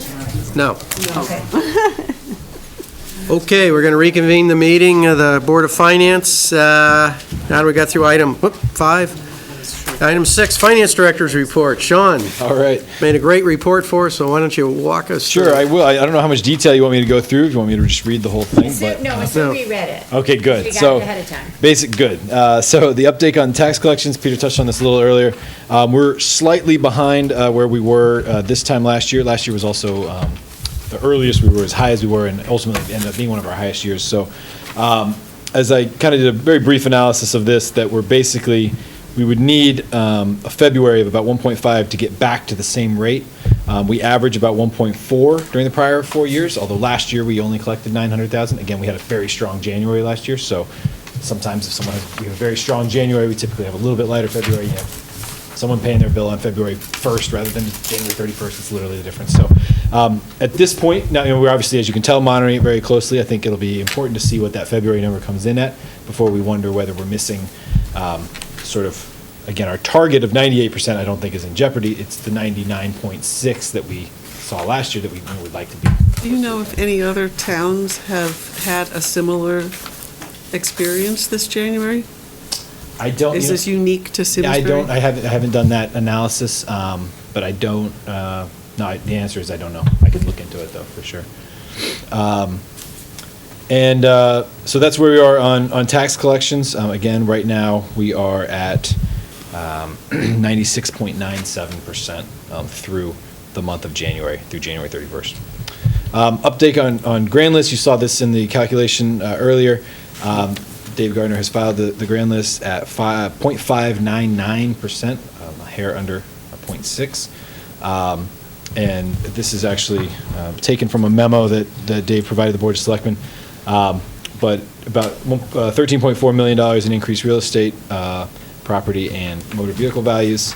And there in the report, you see some of the properties that came online that have contributed to that.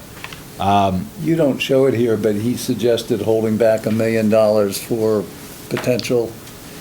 Right, yeah, so budgeting, more along the lines of 0.57, there's still some pending litigation, I guess, the tax appeals that are out there that remain to be settled. They could go one way or the other. But you're right, really, if they all went our way, we would be, if I understand correctly, pretty much at the 0.599. We want to get through some of those as we get through the next few months. And to be conservative, yeah, you could make that 0.57. 0.57 assumes we lose everything that's in litigation? I'm not sure if that's the answer. I think that was the number he gave us before the meeting, though. We have a cushion. Every year there's that issue, so. He put a cushion in. Yeah, that's the cushion he's calling it this year, but I don't know if it means we win or lose all of them. Again, the next item update on tax relief programs. We did this analysis this past week.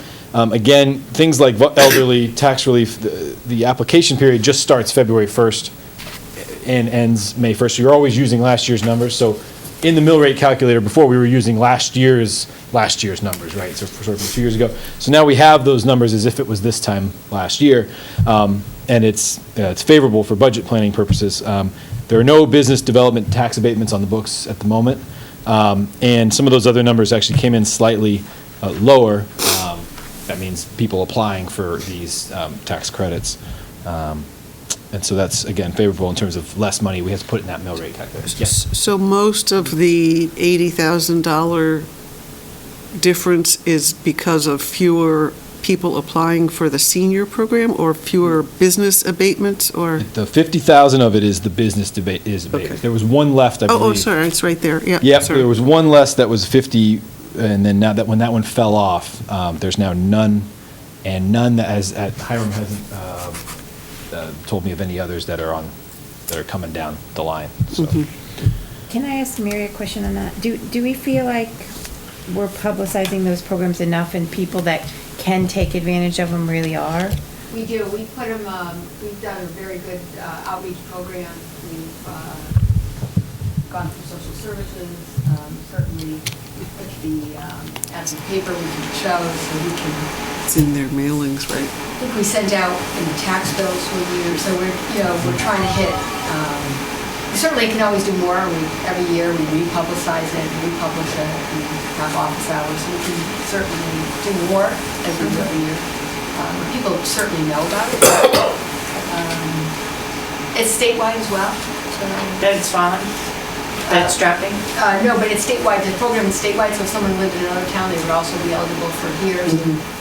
We're not the only town doing it, it's statewide. That's my point. And so if you meet with if you need any kind of relief, you're told about the program as well. So we can go into a lot of different doors. Agreed upon procedures, I know that I've been touching on this in the last couple finance director reports. We do finally have a draft available, and I submitted that to the board members, and for your review. I'm not sure the process you want to follow, as I wasn't finance director, we set this up, so I'm not sure if you wanted to kind of review them and sort of approve them or make recommendations. Well, the auditor's going to come in next month. The auditors, exactly. So Why don't we talk about it then? It would seem to make the most sense. Because there's a lot in there, and there's a lot of little recommendations, so we're going to have to summarize the recommendations, and then that'll be an action list for the next the new finance director in Burke to work on. The one thing I came away with is over and over is segregation of duties. Right. Which means more people. Right, which is which we don't have. Well, you got to wear different hats. Related to that, is worth noting, I do have the bill for the agreed upon procedures of $14,000. I guess the agreement was to make that a transfer out of reserves. Right. Now that we are past January 1st, you can do that when you're ready to pay the bill. So just let me know. Okay. You can either do that now, you can do it at the next meeting. Depends on how happy you are, I guess, with the agreed upon procedure. Refresh me, it was an even 30,000 we agreed? 14,000 for the AUP. The auditors themselves are 36, I believe, a year. 14 was agreed the upon operating procedures budget. cost. 14. What you paid for, the document you paid for was 14,000 even. And I just got that bill. Well, So we're not going to have any discussion on this tonight? No. it's up to you. We'll do it next, it's kind of late. We don't need to transfer it right now. I mean, we can do it next meeting. Okay? Does it need to be on the agenda? Well, we need to do it, and the Board of Selectmen need to do it. It needs to be a formal transfer. Has to be a request. formal transfer put on the, Right. this is just for your information here, just because the newer members don't know, we kind of, this is the deal we cut when we did it, we said we'd do this. So, because it was outside of budget, so it wasn't fair to put it in their budget. Could I make one request then? Sure. Deb, would you take a look at the last couple of pages of this for the building department, since you have some prior experience there? And I guess my question is, does it go deep enough?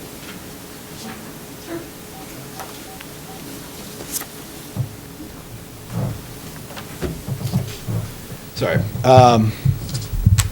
Okay, so the next item is a fun one on a day like today. Snow removal and salt budget report. You should also have in your packet a memo, at the end of my report here is the memo that Tom Roy issued long ago on February 6th. In the meantime, we've had, I believe, 3 more snow events. So, we are certainly expending the salt budget this year. His estimate at the time is $75,000 for salt supplies. He hasn't varied from that at this point. As we all feel, the frequency this year has been almost unprecedented. And again, it's not just the major snow, it's not just the snow accumulation.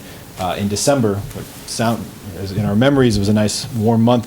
We had, even just those frosted mornings, we still have to spread the salt. So you have, there's been a number of these freezing events, whether or not there was actual snow accumulation. Sometimes it's the same. Didn't the governor offer free salt on Friday? We offered, well, Selling something. The availability. Right. It sounded, when I heard it, like it was almost going to be free. It was such a wonderful thing. So, I don't think so. I just wanted to make sure, Why he wanted everyone to hear. and obviously I want to make sure you guys had that information and the same information. So the that Board of could Selectmen. change, that amount, so you should. That amount next- could change. I wouldn't be surprised if it changed up. I'm hoping this is the last of it, but they're saying prepare for another. So we're not gonna 5 weeks. deal with this until later on after the. We don't the season. typically, as far as I can tell, looking back, we typically get through it. No sense doing this Right. twice. Hopefully in the next 5 to 6 weeks, by maybe 2 meetings from now, we should be Right. done with winter and ready to make. Just curious whether the cold temperatures, whether we're doing okay on the oil and the heating budgets. I don't have that actually at my fingertips. It I hasn't think been a driver of any, hasn't been huge. I mean, I know our the propane and natural gas costs were up a little higher, I believe, than expected in terms of the rates. So I could just translate that to.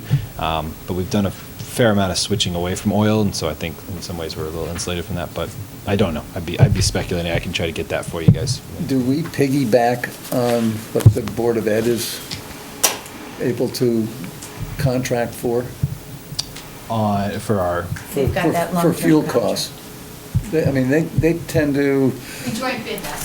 yeah, that's all. That's Okay. everything together. so, no, I mean, I know from past experience, the Board of Ed is typically out 2 or 3 years in advance on, or at least a year or so on the fixed prices and so forth. So it's really a question, I think to answer Jeff's question of whether we're using more than we expected to use, or, Right. which would logically be the. Logically, I would say we probably are, given Yeah. how cold it's been. But again, I could. But I don't think ask we're Tom White for affected the- by prices being, moving up and down with the. That's probably true, right. Day-to-day spot price of, number 2 heating oil or Right, things of that sort. All right, so that's salt and snow removal. Peter had asked me to just bring up the topic of Simsbury Farms fund deficit. We talked about this, I believe, briefly when we presented the CAFR. People saw it in the CAFR. They have a negative fund balance of $255,000. I just wanted to bring that number to your attention. I don't know, Peter, if you want to talk any more about that. Well, I think we have to make it whole. I mean, so we have to transfer out of reserves, because to make that whole When do we have to do it? by the end of the year. So we got till June, but just for your information, technically they were in the hole a little bit the end of last year. We didn't do it. We should have. I guess the reason I'm asking the question of when we have to do it is because of this new subcommittee that we're going to Right. put together, and does it make some sense to have them meet and perhaps consider, some changes? I mean, I know we're going to have to do this, we're going to have to make this transfer, but. Well, it can be part of the discussion. Part of the discussion. Yeah, I hear you, yeah. But just for everyone's information, that's why just just keep your eye on the ball, because I always look at what potentially we have to take out of reserves, so this is a potential right now. And I know we have to fill it for this year, but I also just want to make sure that we don't under-budget them next year Right. and wind up in the same place, which I know is going to create problems for you if you're trying to live within a 1% or whatever, but I think we've squeezed them a lot. I think it would be helpful, to get the subcommittee to meet before the budgets are presented, because as you said, Lynn, there are budgetary impacts on how you fund. And we've asked Jerry to do a detailed analysis and survey of other towns as well. So we have a lot of information to provide, but as soon as we can get a meeting together, I think the board will appoint. Do the appointments have to come from the Board of Selectmen? If you give me your appointments, the board of selectmen will make our appointments on Monday. And the Board of Ed as well, or they're not involved? They're not involved. But the 2 people from the Parks and Rec. Commission. And I think later on your agenda today. Yeah, next item, we're Next item. going to appoint 2 people, yep. And another number that we were throwing out earlier during the discussion, the insurance fund reserves, the audit report as of June 30th, 2013 showed that fund balance in the internal service fund for the PPO, HMO, and dental plan of $5.7 million, about $5.8 million, which is a significant This fund increase balance from- outside of our other fund balance. Right. Okay. So. But it has to be used for this purpose. Yeah, this right. purpose. And this is Right. both, town contributions and employee contributions into their share of their health insurance. And so there are, so we're discussing with Lindbergh and Ripple how to best, use that, where it's at a very healthy level, overly healthy, really, that we could potentially, if we have budget constraints, use it to help mitigate insurance rate increases this year, or possibly payments to OPEB or other things that are allowed with that fund. I mean, simplistically, if we can use 400,000 to get budget relief, supposedly they had it got some relief, I'm not sure what the number you got, but in my mind, 400, we should be able to figure out how to use it in the budget. And Peter, does that go Board of? Between both boards, both boards. Split. It's the two of us together. And Burke and I were going to be talking again with Lindbergh and Ripple, I'm sure, the end of this week on trying to nail down what we're going to be using that reserve number for. So in other words, the contributions that the respective boards would make could be reduced by that amount. Right, Right. hypothetically, right, you could. That's a one-time though, so you have to be careful. Well, Yeah. Because but- that'll creep back in the next year too. But Barb, I mean, 400, they're probably about 2 million over 3.9. somewhere, somebody's got to give an opinion as to how much over reserve. So let's say you take it over a 5-year average, so you get 5-year benefit. 20, we just heard. Well, we're not actuaries, but we're not that good. But we get some benefit. So if we can, hopefully they'll factor in some. Right, benefit. and Lindbergh's providing that analysis with that in mind. Again, just restating the budget preparation calendar, as I think we talked last time, and sort of So next month, we have a Board of Ed present to us. on the 12th of March. We have a Board of Selectmen, and don't we have a regular meeting also? You do, right, yeah, actually, I didn't include that as a budget prep item, you're right, but we can, that's a regular meeting next The month. 18th? Right, obviously, you could talk about the budget there, too, but that's Right. on, I believe, the The 18th is right. That's when we're going to do our regular business, and then these budgets will just merely focus on their budgets. Right. So we're going to have 3 meetings next month. That'll be Joe's first day on the job, too, so he can, He'll love it. maybe this is my last finance director's report. Nah, you can co-author it, co-author to that. And so it was just there for you to have. And, Peter, I believe you were at this meeting this morning. Yes. The FIA provided an analysis, a quarterly report basically of our investments.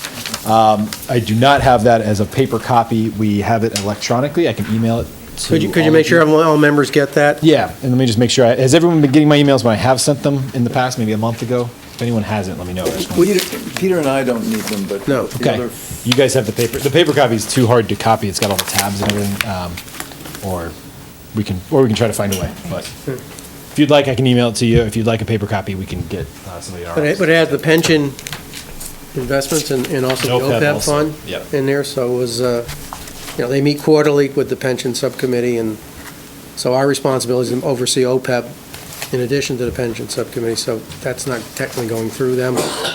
So they're all tied in with index funds, the OPEB is, so it just kind of self-adjusts. But you see the performance, and you should look at it. Any questions? Because, we should be discussing this at least quarterly. It was a pretty upbeat report that we got this morning, so. Too bad the actuary didn't use 1114 instead of 71. So, can't make them do that, And you know what, actually, now that I think of it, I'll just ask FIA if they can just provide us a couple. Yes, 4 more of those. It shouldn't be hard. Right. And that actually concludes the finance director. Thank you. Thank you. Great job, Sean. All right, number 7, appoint 2 members to the Simsbury Farm Subcommittee. Just little background information. There was a meeting with the Board of Selectmen, Board of Finance members, Nick, Linda, and I attended. I believe that was the 3 there. And the Board of Selectmen was there, and the Parks and Rec Committee. And my takeaways, 2 things came out of it, action items. They're basically, they want to separate the golf course from the Simsbury Farms Revenue Fund. We have a special revenue fund, and it's in there. They want to feel like they want to go on their own, so they want to explore it. So I think we agreed to set up a subcommittee, 2 members of our board, Board of Selectmen and their board, to explore what that would mean. In addition, they want to do a special assessment to their members, increase the golf fees, and have it restricted so they can just spend it for their equipment. So we said, set up another special revenue fund and fund it in there, but they have to set up a purpose, and it has to go through both boards to set it up, and you know, the funding and how it comes out and all that, and so they're going to talk about doing that. But, and then they can, you know, if they get 70 grand more and they want to spend it on equipment, because they showed us schedules on, they need 80 grand a year more in equipment, you know, and, but one thing we have to do is we have to appoint 2 members, and what we have to do is try to get the true cost of what it costs to run the golf course. Now, what I think is missing in some of their budget is, we have the capital, you know, we budget operating, we budget capital non-reoccurring, and the reimbursement for that is, you know, goes into the operating budgets. And I'm not sure theirs is getting the full load. So it might have got some sometimes, but not all the time. So if they're going to be on their own, they're going to get that full load of the reimbursement. So if they spend 80 grand a year in equipment, eventually they're going to spend 80 grand out of their budget. It might phase up, but it's got to go into their budget.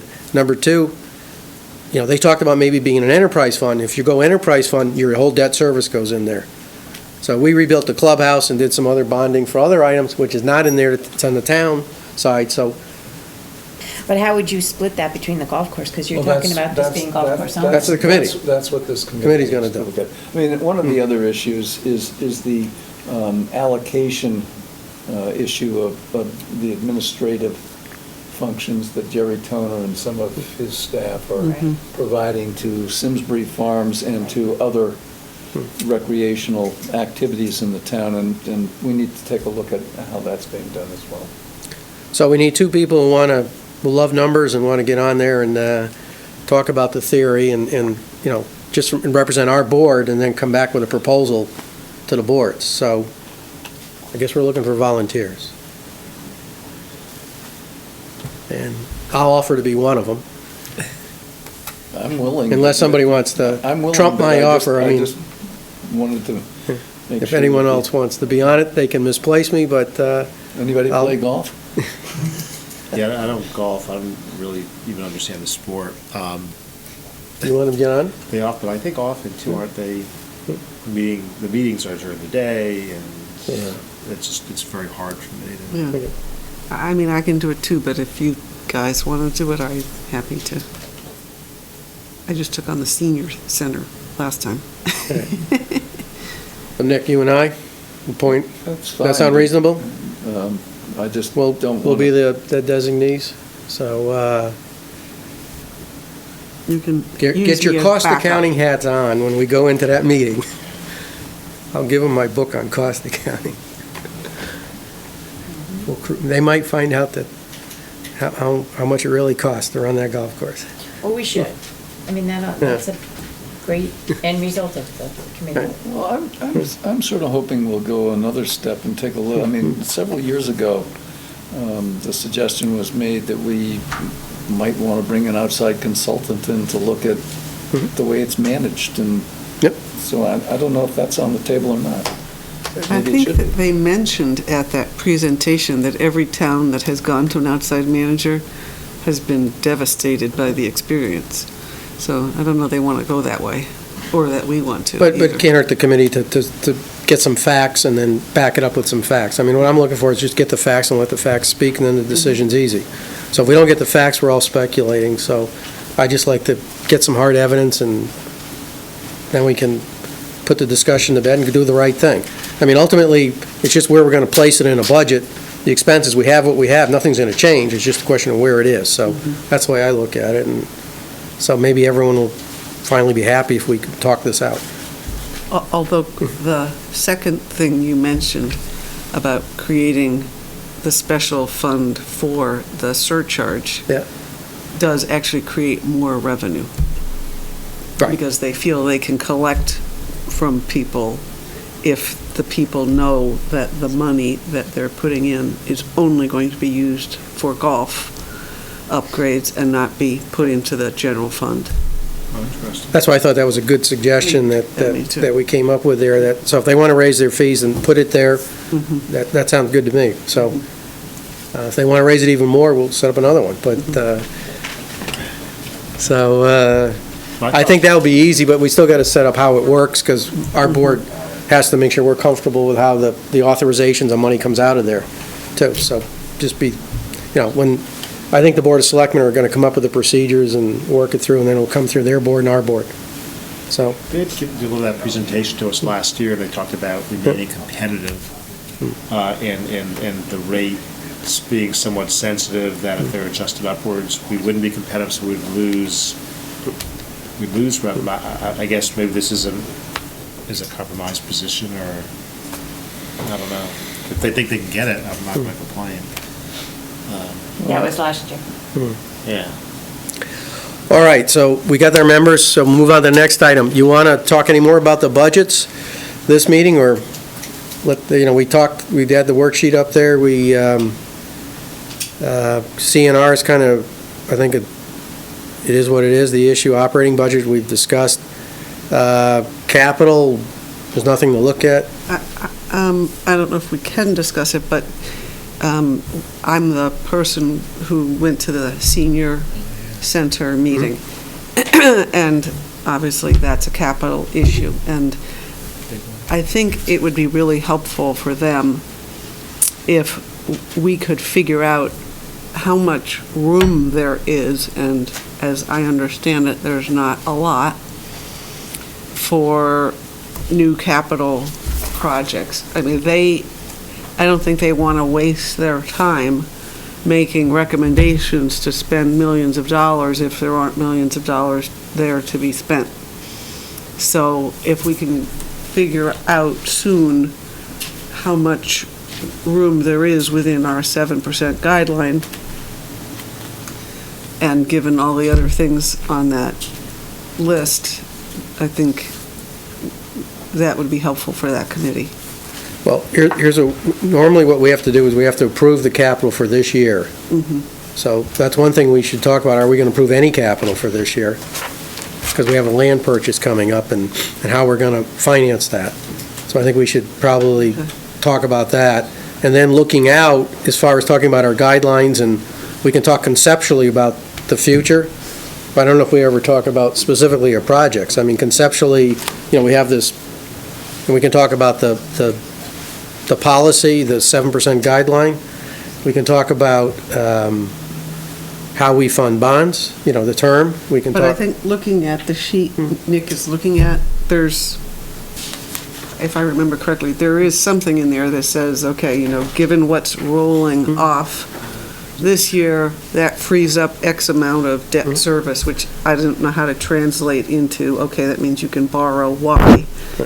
High school is rolling off, wasn't it, next year Well, or the year after? I think also what you're asking, though, is when it comes up, if this is the year it's on there, will we approve it? I don't think I we don't can know. make that commitment. Yeah. But even just to give them the sense of, if they're looking at an $8 million proposal, but there's only room in the budget for $2 million of new capital, and there's already $12 million of ideas, that's going to be helpful for them. Because I think where we were trying to go was to, and Mike, you both were there, so correct me if I'm mischaracterizing it, but to give them some guidance about prioritize with this ballpark figure. Well, usually the Board of Selectmen does the priorities. Okay. We live by the policy. Well, the current plan's got $5.75 million out in fiscal year 2016, and that's where it's sitting right now. And presumably, this is all something that... But does that all fit within the 7%? Presumably, that's part of what you were presenting to us last month. Okay. It's already in there. Yeah. I guess if you're asking for over and above the 5.7, that would be a different, that would be the analysis again, but anything in that given year at that amount is in within the financing structure they showed us at that last. But that was changing how we did a few things, right?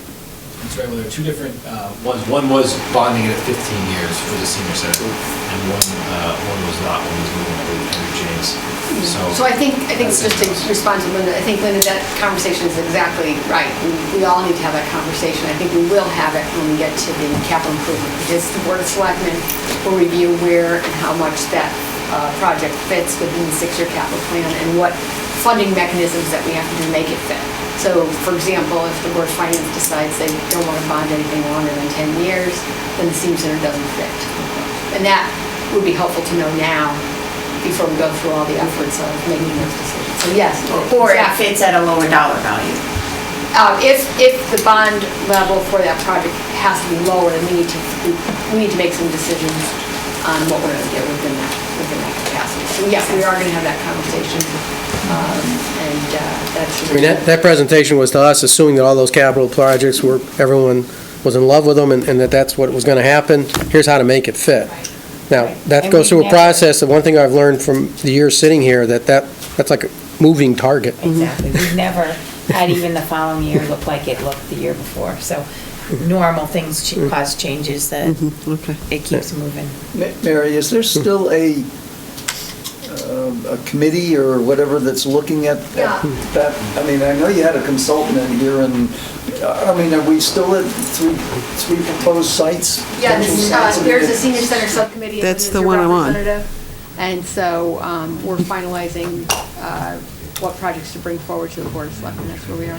Okay, so that process is still going on, and that's what you're being part of? Exactly. So even out of the three options, it would be useful to know budget. We have that wise. information, the cost of each option. Well, a conversation I had out in the hall a number of months ago with Mr. Sawitsky was that he sort of felt that there were lots of different ways that we could do a project, and I think he was talking about it, in bits and pieces over time that would make everything fit. Exactly. I mean, we're looking at a lot of different options. Short-term, what accommodations can we make at Eno if we couldn't afford to fund a larger project over the next short term? Long-term, what other buildings might become available in our community that might be used as well? So we're trying to gather all that information. But we have never really gotten to the point where a decision has been made, yes, we're going to do a senior community center, or whatever you call it. That's right. The Board of Selectmen never received the recommendation of the subcommittee, and that's what we're trying to work toward. And no recommendation has ever been made that, yes, we do need one, or no, we don't, or we can't afford. I mean, that's still open, right? Yes. The recommendation was we needed something, and that's why it appeared on the capital improvement plan. Okay, so we've got that in there as a placeholder. Right, and we are trying to get state bonding. So we do have bills in the legislature for state bonding of community centers, senior centers. Mhm. So that's another factor. If there's state bonding that becomes available, then obviously, we did receive $200,000 to do the initial, I saw that, yeah. to do the initial study. So that was money that was appropriated that we are going to return back because we no longer need it. So I want to thank John Hampton for getting us those funds. So, those are moving targets, so we're trying to factor all those decisions in and hope to come up with a strong recommendation for this budget cycle. Thank you. Capital's an interesting topic, so, anything else in those areas you want to talk about now, or what, as we go through the budget process, capital, once it usually comes to us, gets more of a relevant discussion, and then we got to talk through the theory of how we've done things in the past, and we're challenging everything this year, so why do we do what we do? So we're going to talk through all that, because people have different opinions, so we're going to listen and try to decide what's good for the town. So we'll do that. Goal setting. We've had our... Just a clarification, I'm sorry. Just for the budget planning purposes, so the new budget guidelines are 0.5 and 1, and whatever else that we feel needs to be higher, just for clarification. So the same recommendation that will be set for the Board of Ed and Board of Selectmen, is that true? I don't think we've made that decision yet. Okay, I'll sit down. But it would be helpful for the Board of Selectmen to have that guideline, a guideline. Well, I guess where I'm coming from is, and what I've been sort of probing for the last 24 hours is trying to get a sense from you of some of the things that are going to need to be in your budget to get back to, I'm going to call it parity, or where you would have been if we had done the current year's budget properly last year and got all the pieces that belonged in there. I'm trying to figure out what the baseline is. Okay, and I appreciate that. And we don't know. Yeah. The department heads, we've just concluded our department head meetings today. So we're now in the process of reviewing the recommendations and trying to meet the guidelines. So we were operating under the -1, 0, and 1% guideline that you had given earlier, which was posing to be quite a challenge, as you heard earlier on the outside perspective. The same thing is happening on the town perspective. So if I were to apply the new guidelines that I heard tonight to the town, then that would change our recommendations going forward to the Board of Selectmen. So that's why that's helpful. If you recall, the Board of Selectmen does budget for contingencies for settling unions. We've always done a very good job of not underestimating, but budgeting what we actually think we need. We actually settled our contracts, all of our contracts. We're now starting the police pension and the police for next year, but we did return the funds when it went to contingency because the union contracts were not settled in that fiscal year. The contingency was supposed to be carried forward.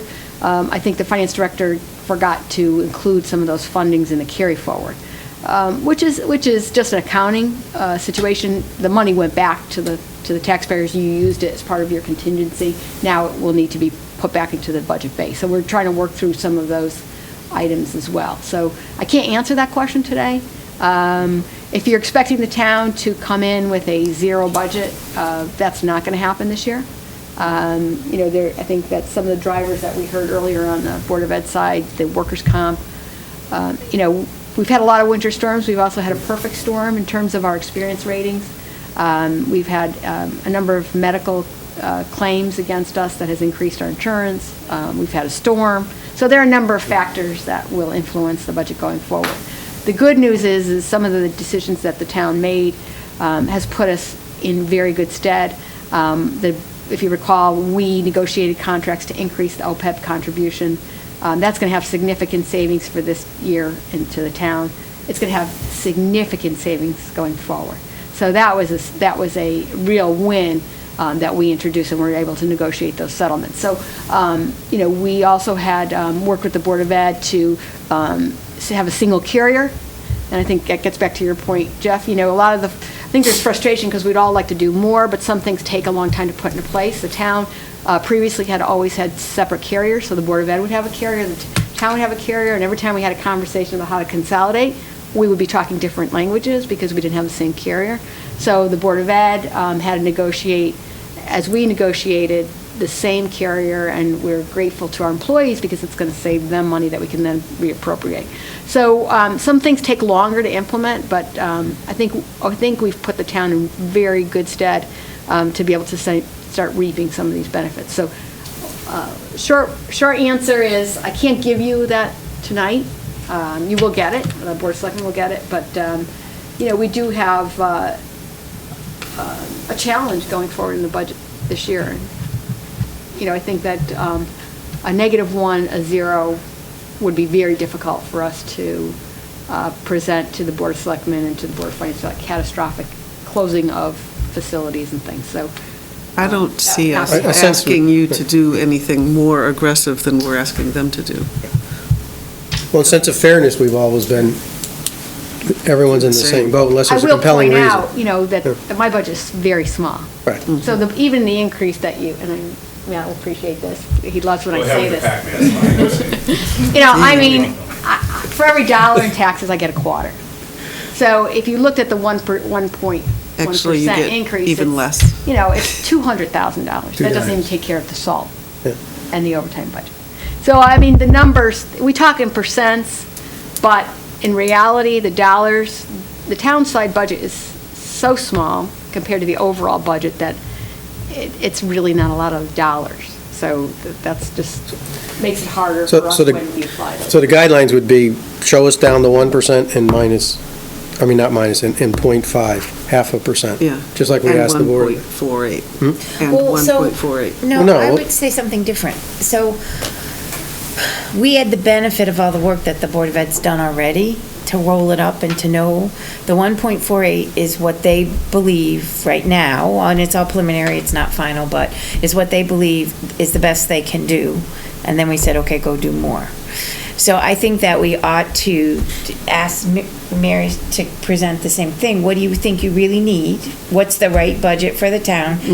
Cutting it, doing the same thing, but I don't know if 1.48 is going to be your number. And I can't Could tell be you that higher or tonight. lower. Right. Yeah. And I think you should come in with your best budget, and then also look at what would it take to get to the 1 and the 0.5. Yeah, I agree. The same way. Yeah, perfect. So whatever that first number is, Well, we don't know that's yet. what I had assumed, but Nick wasn't sure that that's what this board was saying, so I'm just.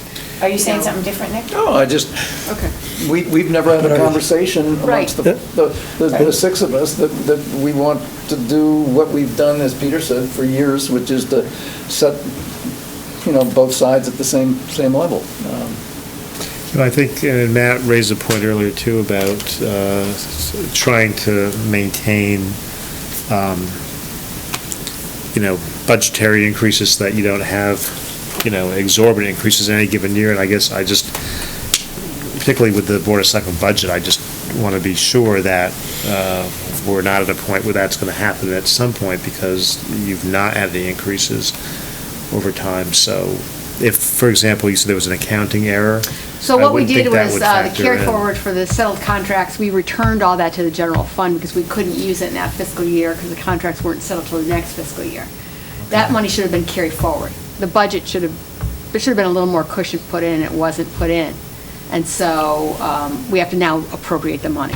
So I guess my only concern But is. your general fund surplus was higher than it would have been. Right, because there was a turnback of like 300,000 2 Right. years ago that was Right. surprised everyone, now we know why. Well, some of that was medical savings Yeah. from the combined carriers. We also restructured the retiree health benefits, and that gave a significant savings. So there's been tremendous savings as a result of what we've been able to negotiate with our employees.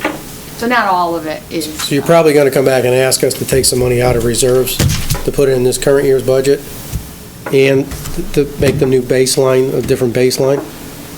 Well, you can't change the baseline. The baseline is what Yeah, it but was. we can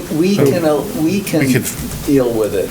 Yeah, and I'll present it. All I'm saying is, I appreciate the opportunity to present it because there were significant turnbacks. So I guess what I'm yeah. hearing maybe is a possibility that it comes out of reserves this year, and then it becomes your carry forward for next year, so that it's not a new budget item next year. Whatever's preferable to the board. I think the point is we came in with very low budgets, and then on top of that, we returned a couple $100,000, so we actually had negative budgets. And those were as a result of the lack of. When you get the numbers, just present them and show everything so we can We will. just see it and we'll figure it out. Having said all that, and Barb and I had this conversation just before the break, going from the 1% to 0.5, both on the Board of Ed and on the town's budget, really, in my mind, I'm not sure that this is a useful exercise. For Matt's budget, we're talking about $300,000 here. That's all we're talking about. I mean, 0.5% on a $64 million budget is $300,000+. It's not a lot of money. And going from 1% or moving Less half than a point in her 100,000. budget is peanuts. Right, it won't even As you cover said, the it's salt. less than salt and overtime. Which should make it easy to find. Right. Yeah, we just eliminate the Public Works Department. Okay.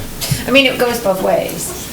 Is it fair to say that the Guys, consensus on this, is it fair to say the consensus of the Board of Finance is that we would like to not see the mill rate rises? We'd like to keep the mill rate even. Yes. Or slightly down in my mind, but Yeah. that's, And I think we'll make the choices easy because obviously we made a lot of good choices. I mean, we're going to have a $30,000 savings because of the employee contributions in OPEB. Had we done that from day one when we implemented OPEB, we would have had a significant decrease, but we're catching up late. I guess I had one question, if I could. Sure. Mary, which is whether, and this may be information you can't share, but in marketing the Hartford, and I know it's not the town, marketing the Hartford, I mean, there's a broker doing that, but have you gotten any feedback relative to our mill rate, and would you view it as important for prospective buyers of that property to see our mill rate evening out and not increasing. I know Sean had mentioned that our mill rate is higher than West Hartford's. Yes, sorry, So- you were correct. I was, last year when we were at 3.0. Yeah. It was actually high something. You're right. We are just a hair. Some of it has to do with the timing of reval, but we are Well, higher. listen, I think, the fact that the town's budgets have been zero, close to zero, has been the recognition that I think our mill rate is too high. Now, the only control that the Board of Selectmen has, the First Selectman has, is over the town budget. So I have done my part to keep the mill rate low, because I do think it's too high. The Board of Finance sets the mill rate, so that's your job. Do I think that our mill rate is getting competitively high? Yes, I do. I think the fact that it was an election issue, I think shows that both parties have recognized that the mill rate needs to come down. So I think your job is to keep the mill rate competitive, and I think we are getting dangerously close to making us less competitive.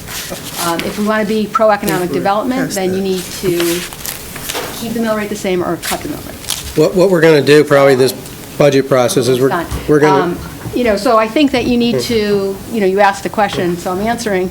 My control is only over the town, and so that's what I've done, and I've met my part. I think you need to ask yourselves whether the mill rate is going to be a factor in making us less competitive.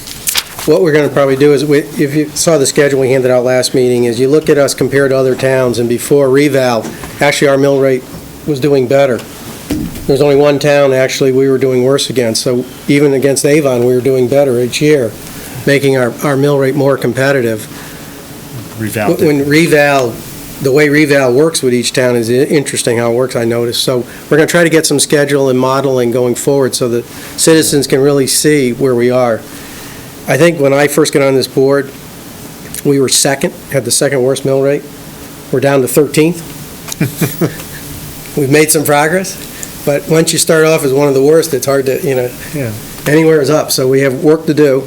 And so I think if we start getting some metrics on that so we can see if we're making progress and we talk about our goals. So perhaps we should get in, Barb and Linda have kind of taken everyone's thoughts and put some goals out here for us. You want to briefly go through this and... Go ahead. Thanks.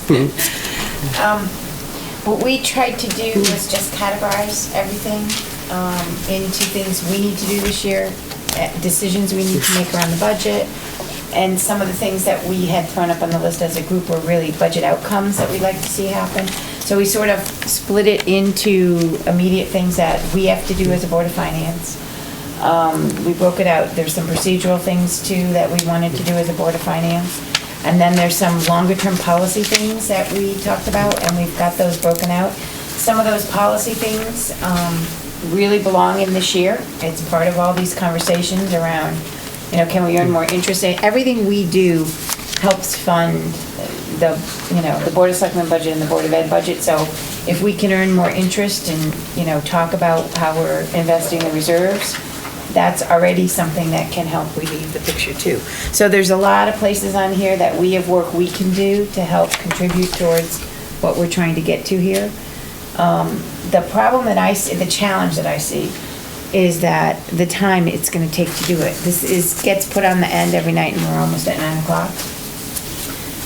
I think we're going to have to put some concerted time into prioritizing which ones are we going to tackle, what do we want to do when, and see if we put together maybe even some subcommittees to look at pieces of it.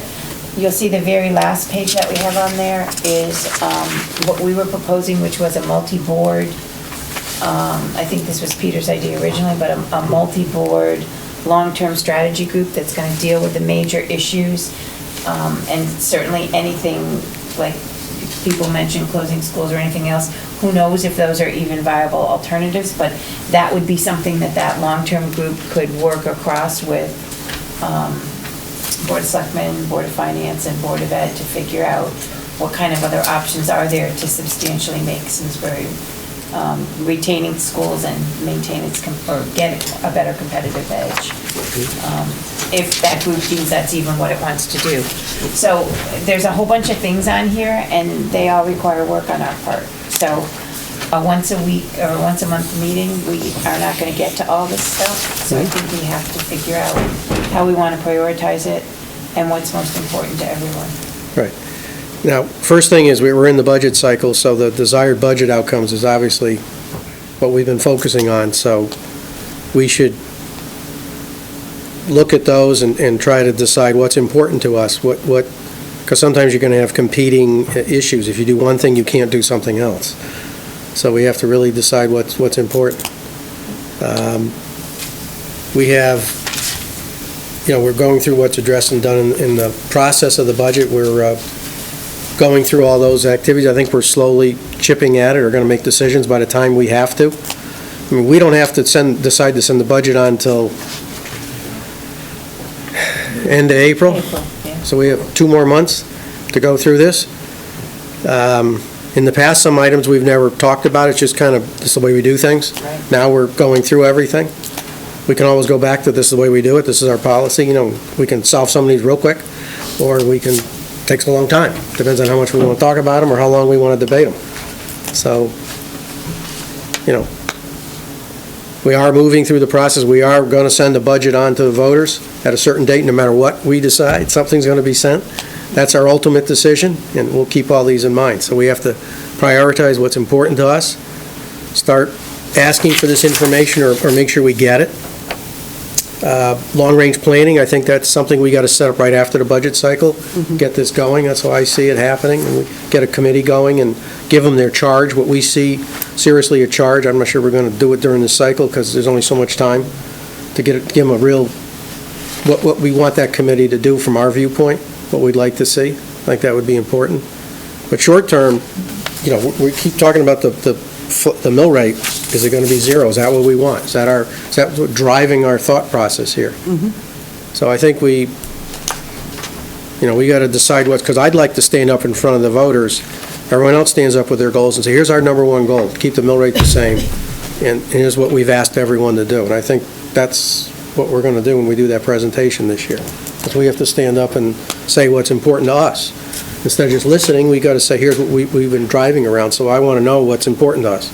I think you could take a vote on that right now. Yeah. I think we have consensus in the board that it is important, and particularly at this critical juncture, with our largest taxpayer that'll be leaving, and we've got to be able to market the town. As Mary just said, it's impactful. It is. So, does somebody, as far as the budget, the flat mill rate or decreased mill rate, or just flat or decrease, is that what we want to say our number one goal is? This is, by the way, I missed the last meeting. I really appreciate all the work you guys put into this. She's doing the roads. What? I said that was in here, too. Oh, yeah, I made sure that was in there. You get the roads. I didn't bring a copy of it. I didn't either. Peter, I think we probably have a consensus that is our number one, goal. Okay. Do we need to take a vote, or we just, everyone meeting of the minds? I'll agree. Yeah. We all agree? Nobody's, okay. But we'll try to get it in the minutes that our number one goal is that. Do we want to go on and articulate other goals, or just keep studying these and ask questions? What's your pleasure? Well, as part of this, we've already made, I think, the commitment that we're for the first time in my history on this board, we're willing to look at the collection rate in our planning process, and we've obviously talked about it today. So I think I don't hear any huge disagreement that's something that we'll perhaps bring into the process to achieve the first goal. Well, what I'd like to see is maybe the next meeting, we have somebody make a presentation, what they think is a responsible collection rate in light of all factors. Usually you got to work with your finance director on this. We did change it, believe it or not, since I've been on the board. It was 97, I think it went to 97 and a half, and then 98. But back then, we used to only collect in that range, and we'd never go below the one we collected. Once it got to 98, we just didn't feel it was responsible to ever go higher. And we had to build reserves, and then We've used reserves over the years, like when we bought land, 3 million came out of reserves to make that land affordable. But when you've used reserves in the past, did it ever draw down more than, say, half of what you had for reserves? Well, when we did the high school project, we went well over the 7% guideline that we use on the debt policy. So That I know. effectively, we didn't have a whole lot of reserves available, excess reserves available at that point in time. We had reserves before we bought the land. We took 3 million out to make that affordable, to stay within our 7% guideline, and we brought But that reserves down to left- 7.5%. We felt that That's we'd like- never go below Plenty 7.5%. there, yeah. And so we projected to go to 7.5% because the rating agencies is about as low as they could go. So that was the method to the madness for the $3 million number. That was the only way to make that affordable, in my opinion, without violating all our covenants here that we were trying to manage by. So that's why that project got broken up, and that's why a lot of things happened, because it just didn't make sense the way it was originally presented to us. We're now up to 12. If all of a sudden we took a $3 million hit to reserves, what would they be? Well, I think, I'd like to see us have a list of how much we think we need for reserves this year. Because I'm hearing a lot of things come up, that if we just started that list of all the things, I know it's in your head, Peter, but all the things that we might potentially need that reserve for this year, I think that might be important for us to see. Well, clearly what you're hearing from Chris Kelly earlier this evening was part of their discussion at the Board of Ed meeting about, are we over-reserving? I mean, I think it's a fair question. it's a fair question. There's no getting around it. So, I But mean, I agree I'm just with- suggesting yeah. we need to understand how much we're gonna take them down. Because if we need to put that, I don't know how much that is, that they need to put back up because they didn't keep the contingency. Like all those kind of pieces reduce the reserve. And we need to, and the salt and whatever else it is that's coming up, we need to figure out how much we're taking it down and offset by what an increase would be if we collect more than what we've got budgeted this year, which is the 98. What do we think we're gonna be even at year end right now? We should probably get a projection of reserves for this year, assuming revenue comes in as budgeted or as planned, what we normally do. I can rattle the numbers off my head, but I think we have our finance people put it down on paper, but it looks like we're going to pick up on the revenue side, assuming expenditures are all spent, and then we have to do transfers. Let's say we do Simsbury Farms, we do the agreed-upon procedures, we do a salt transfer, and then whatever that transfer we have to do for the contract settlement, I don't know what that number is, we have to get that number, and then, so what are we going to end up with? In my mind, once we're at 12%, we can slow down the buildup of reserves. So we're at that point where we can probably feel comfortable. That's why I'm willing to go to a 98.5. But if all of a sudden you need 800,000, if we go to 98.5, we're not going to have that ability to build, to have that flexibility. I call it financial flexibility. Which the rating agencies actually use that phrase. Yes. The financial flexibility that we have. And in that it impacts bonding, and I guess it really depends on what we're going to bond. And I know I've heard this before, that that there has been a notion of paying cash for certain things. But I do think it's important, if we're expecting the Board of Ed and the Board of Selectmen to make hard decisions and sacrifices, we have to do that too. It's only fair. And I also think for us to have a huge wad, you're saying we might need to spend 800,000, but that's still a small part of what's in reserves. It's not taking us down to zero or into a dangerous place. It makes the... Are you suggesting that we go negative, that we actually have a deficit spending? No, but I'm just saying, that it's hard to ask taxpayers to put money into reserves when it's not being used and it's not producing a lot of interest income either. So I think we're moving in the right direction. Right. Okay.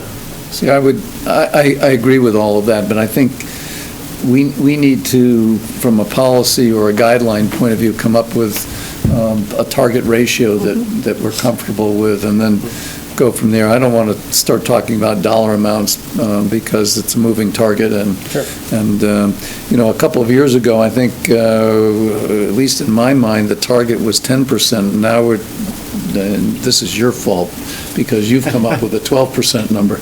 But I don't know what the board would agree to. Well, what happens is every time we get a credit rating, they say, well, we want everyone to go to 15. Yeah, but. And they always want you to move up, so they're they used to want 10, now they want 15. So that's what's out there. Well, I think you're hearing the board all say, we're not comfortable moving it up to 15. Right. We've been AAA at 12, let's have the conversation around, how much have Been we really AAA at used? 10. How much? Yeah, we were AAA at 10. So, I mean, of course, being one who has advocated since I've been on the board about moving our tax collection rate to 99%, which is still less than our average experience, do feel like 10% is, I mean, we dipped below that, I think, a bit when we were waiting the reimbursement from FEMA, right? Mm-hmm. But we brought it back up again, and it strikes me that 10% is, for the kinds of major disasters we can experience, that 10% is a good sound number if we can achieve a AAA bond rating with that. And has there ever been an emergency that consumed more than 10% of the budget? No. Okay. I mean, you can be overinsured.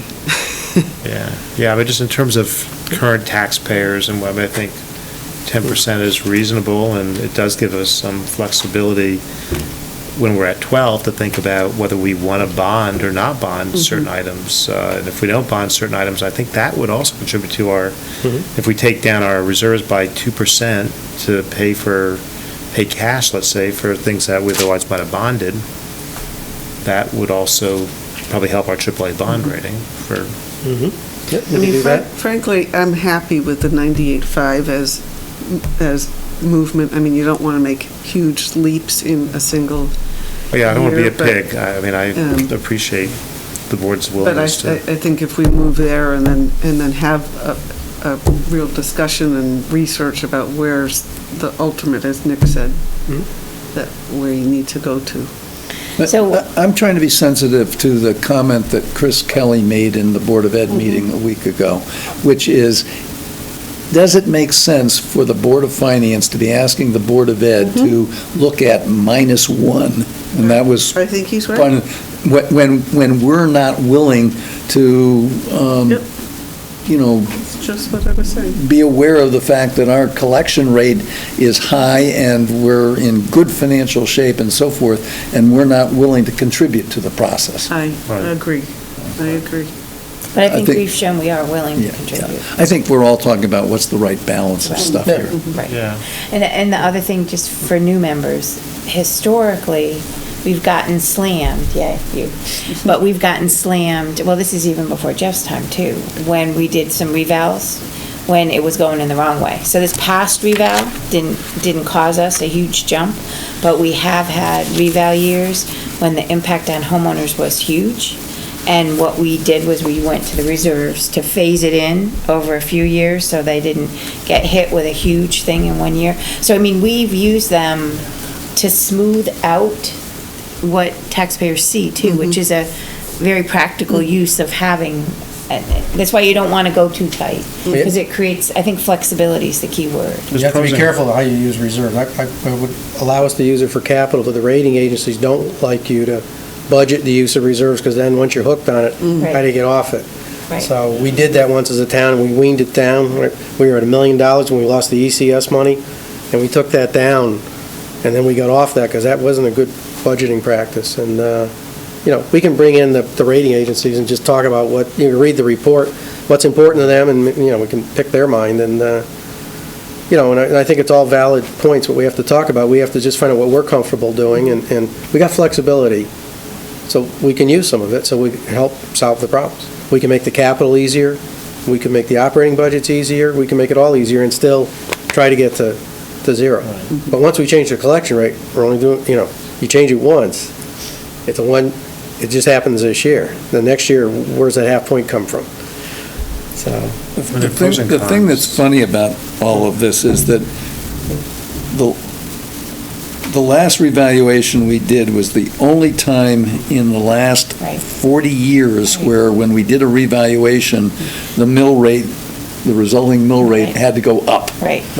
I mean, the mill rate in 1975 was 62.75, and the reval the next year brought it down to 36. I mean, it was big. And likewise, you can see that repeatedly, and then last year, we went from 32.4, we went up to 38.51 because of the reval. I know. It's hard because it is a barometer. It is. And from an economic development perspective. Over there today. We got all sorts of stuff. We just have an important asset right now that is on the market. I think it's just an important time to do what we can to maintain So, that. at our next meeting, the meeting just for us, we're going to have our auditors there. We're going to also talk more about, make some decisions. Maybe we can, I don't know if you want to pin down reserves or continue that conversation, or maybe a decision on collection rate, or try to get some more information. Maybe somebody could work with our finance director and give us some recommendations. Would anyone like to work with our finance director on that? Will he have started yet? Well, we got two of them. Started the day before, but I'll still be. Yeah, we got two of them over there. That's plenty of time. One day, no problem. Does somebody two people want to work with them, or one person want to work with them, come up with some recommendations, or two people? How do you propose? So we get some method to the madness, why we picked 98.5. Somebody says you just didn't pull a number out of the air. There's a reason for it. So I guess I would feel a little bit better if we make sure that this January problem isn't going to sit there before we actually vote on that. And I don't know what the The timing. dip in collections, she's talking. Yeah. And I'm assuming it's not going to stay there. I'm being optimistic, but I would love to know that before we actually take a vote and commit to. Well, we don't have to vote. We can just get some better feeling, but I mean, we have to stand before the voters and say, here's what we're probably, when we do that public hearing, we got to have some idea where we're going here. Otherwise, we got to show them what their taxes are going to look like. Do we want to? By the end of February, we'll have a pretty good idea where this collection. Yeah, we'll know. Yeah. No, I think we'd be prepared to vote on some of those items next meeting, right? I'm going to be away a lot in the next. Well, we can talk about the collection rate, and as far as the use of capital, does somebody want to, we have to get a feel. I think we have to just get what the reserves are going to be. I mean, use of reserves, what reserves are going to be this year, and once we get all our knowns of transfers that are going to be requested out, and then we can talk about a range of 10, 12%. What does that mean? What are we talking about dollar-wise? Because after this year that we're in, and we lower the collection rate, the discussion probably goes away. Unless we have a clean year. Because in theory, you're using the excess for Right. emergencies that come up during the year. Right. So in theory, there is no excess.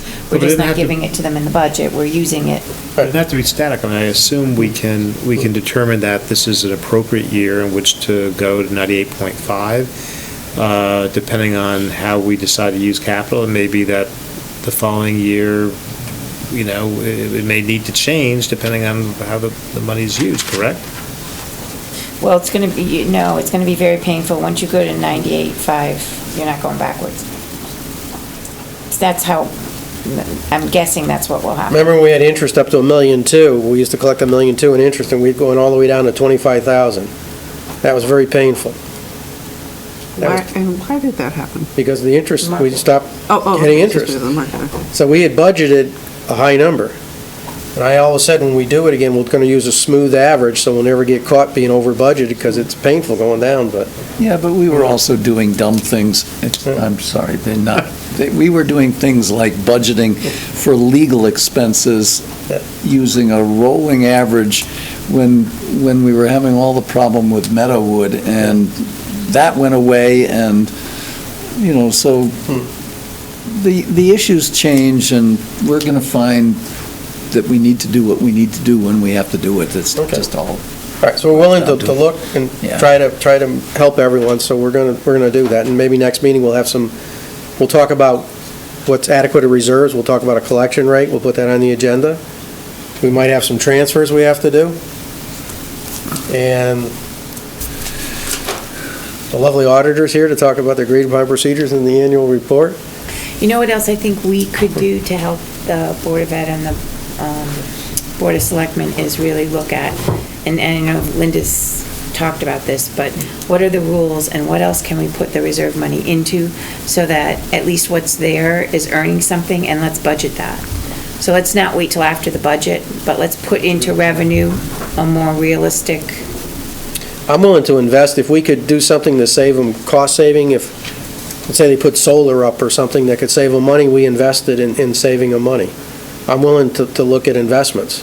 You know, we could use reserves properly that way, instead of just financial return to getting budget saving returns. That's a long-term thing. So if there's something they could do, if we spent $500,000 and it saved them $100,000 on the budget, I'd be up for But that. Peter, you mentioned laddering CDs on the reserve dollars. I don't know how much that's going to generate, but I would think that would be very helpful to bring that in and know that at our next meeting, because that's something we can contribute on the revenue side. That's a good idea. So maybe we can, with our finance, we can figure out what our average balance is and come up with a new way of looking at our investments. How do we improve our revenue?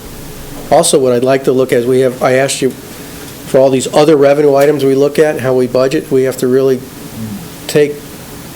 go through that, because there's a lot of conveyance fees and things like that. We have to make sure we budget properly, and we seem to get excess in that area.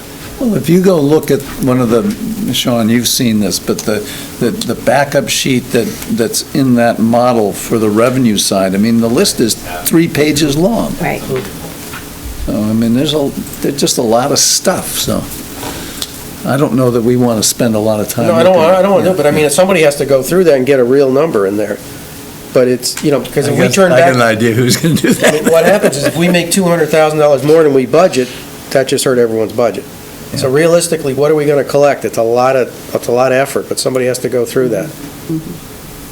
Well, I do like the idea of voting on the mill rate, on the collection rate rather, next meeting, and then, as you said, we're going to have some transfers to do. But as a judge I worked for many years ago said, it's important to have matters of principle, but just not too many. And so I think it's important to have guidelines, but as Nick said, we're going to have to be able to adjust probably, and go sometimes with the flow to meet current needs. All right, so we point out the areas. That was an interesting meeting tonight. It was, I was glad that Board of Ed came in and that everyone could express their views and everyone could understand each other, and it was nice that we have our new Finance Director, Joe's on board. So unfortunately, it's a longer meeting we'd like to have, but I think it was necessary. This is nothing, guys. I'll say that my last Monday was 12:30. Wow. Well, we're,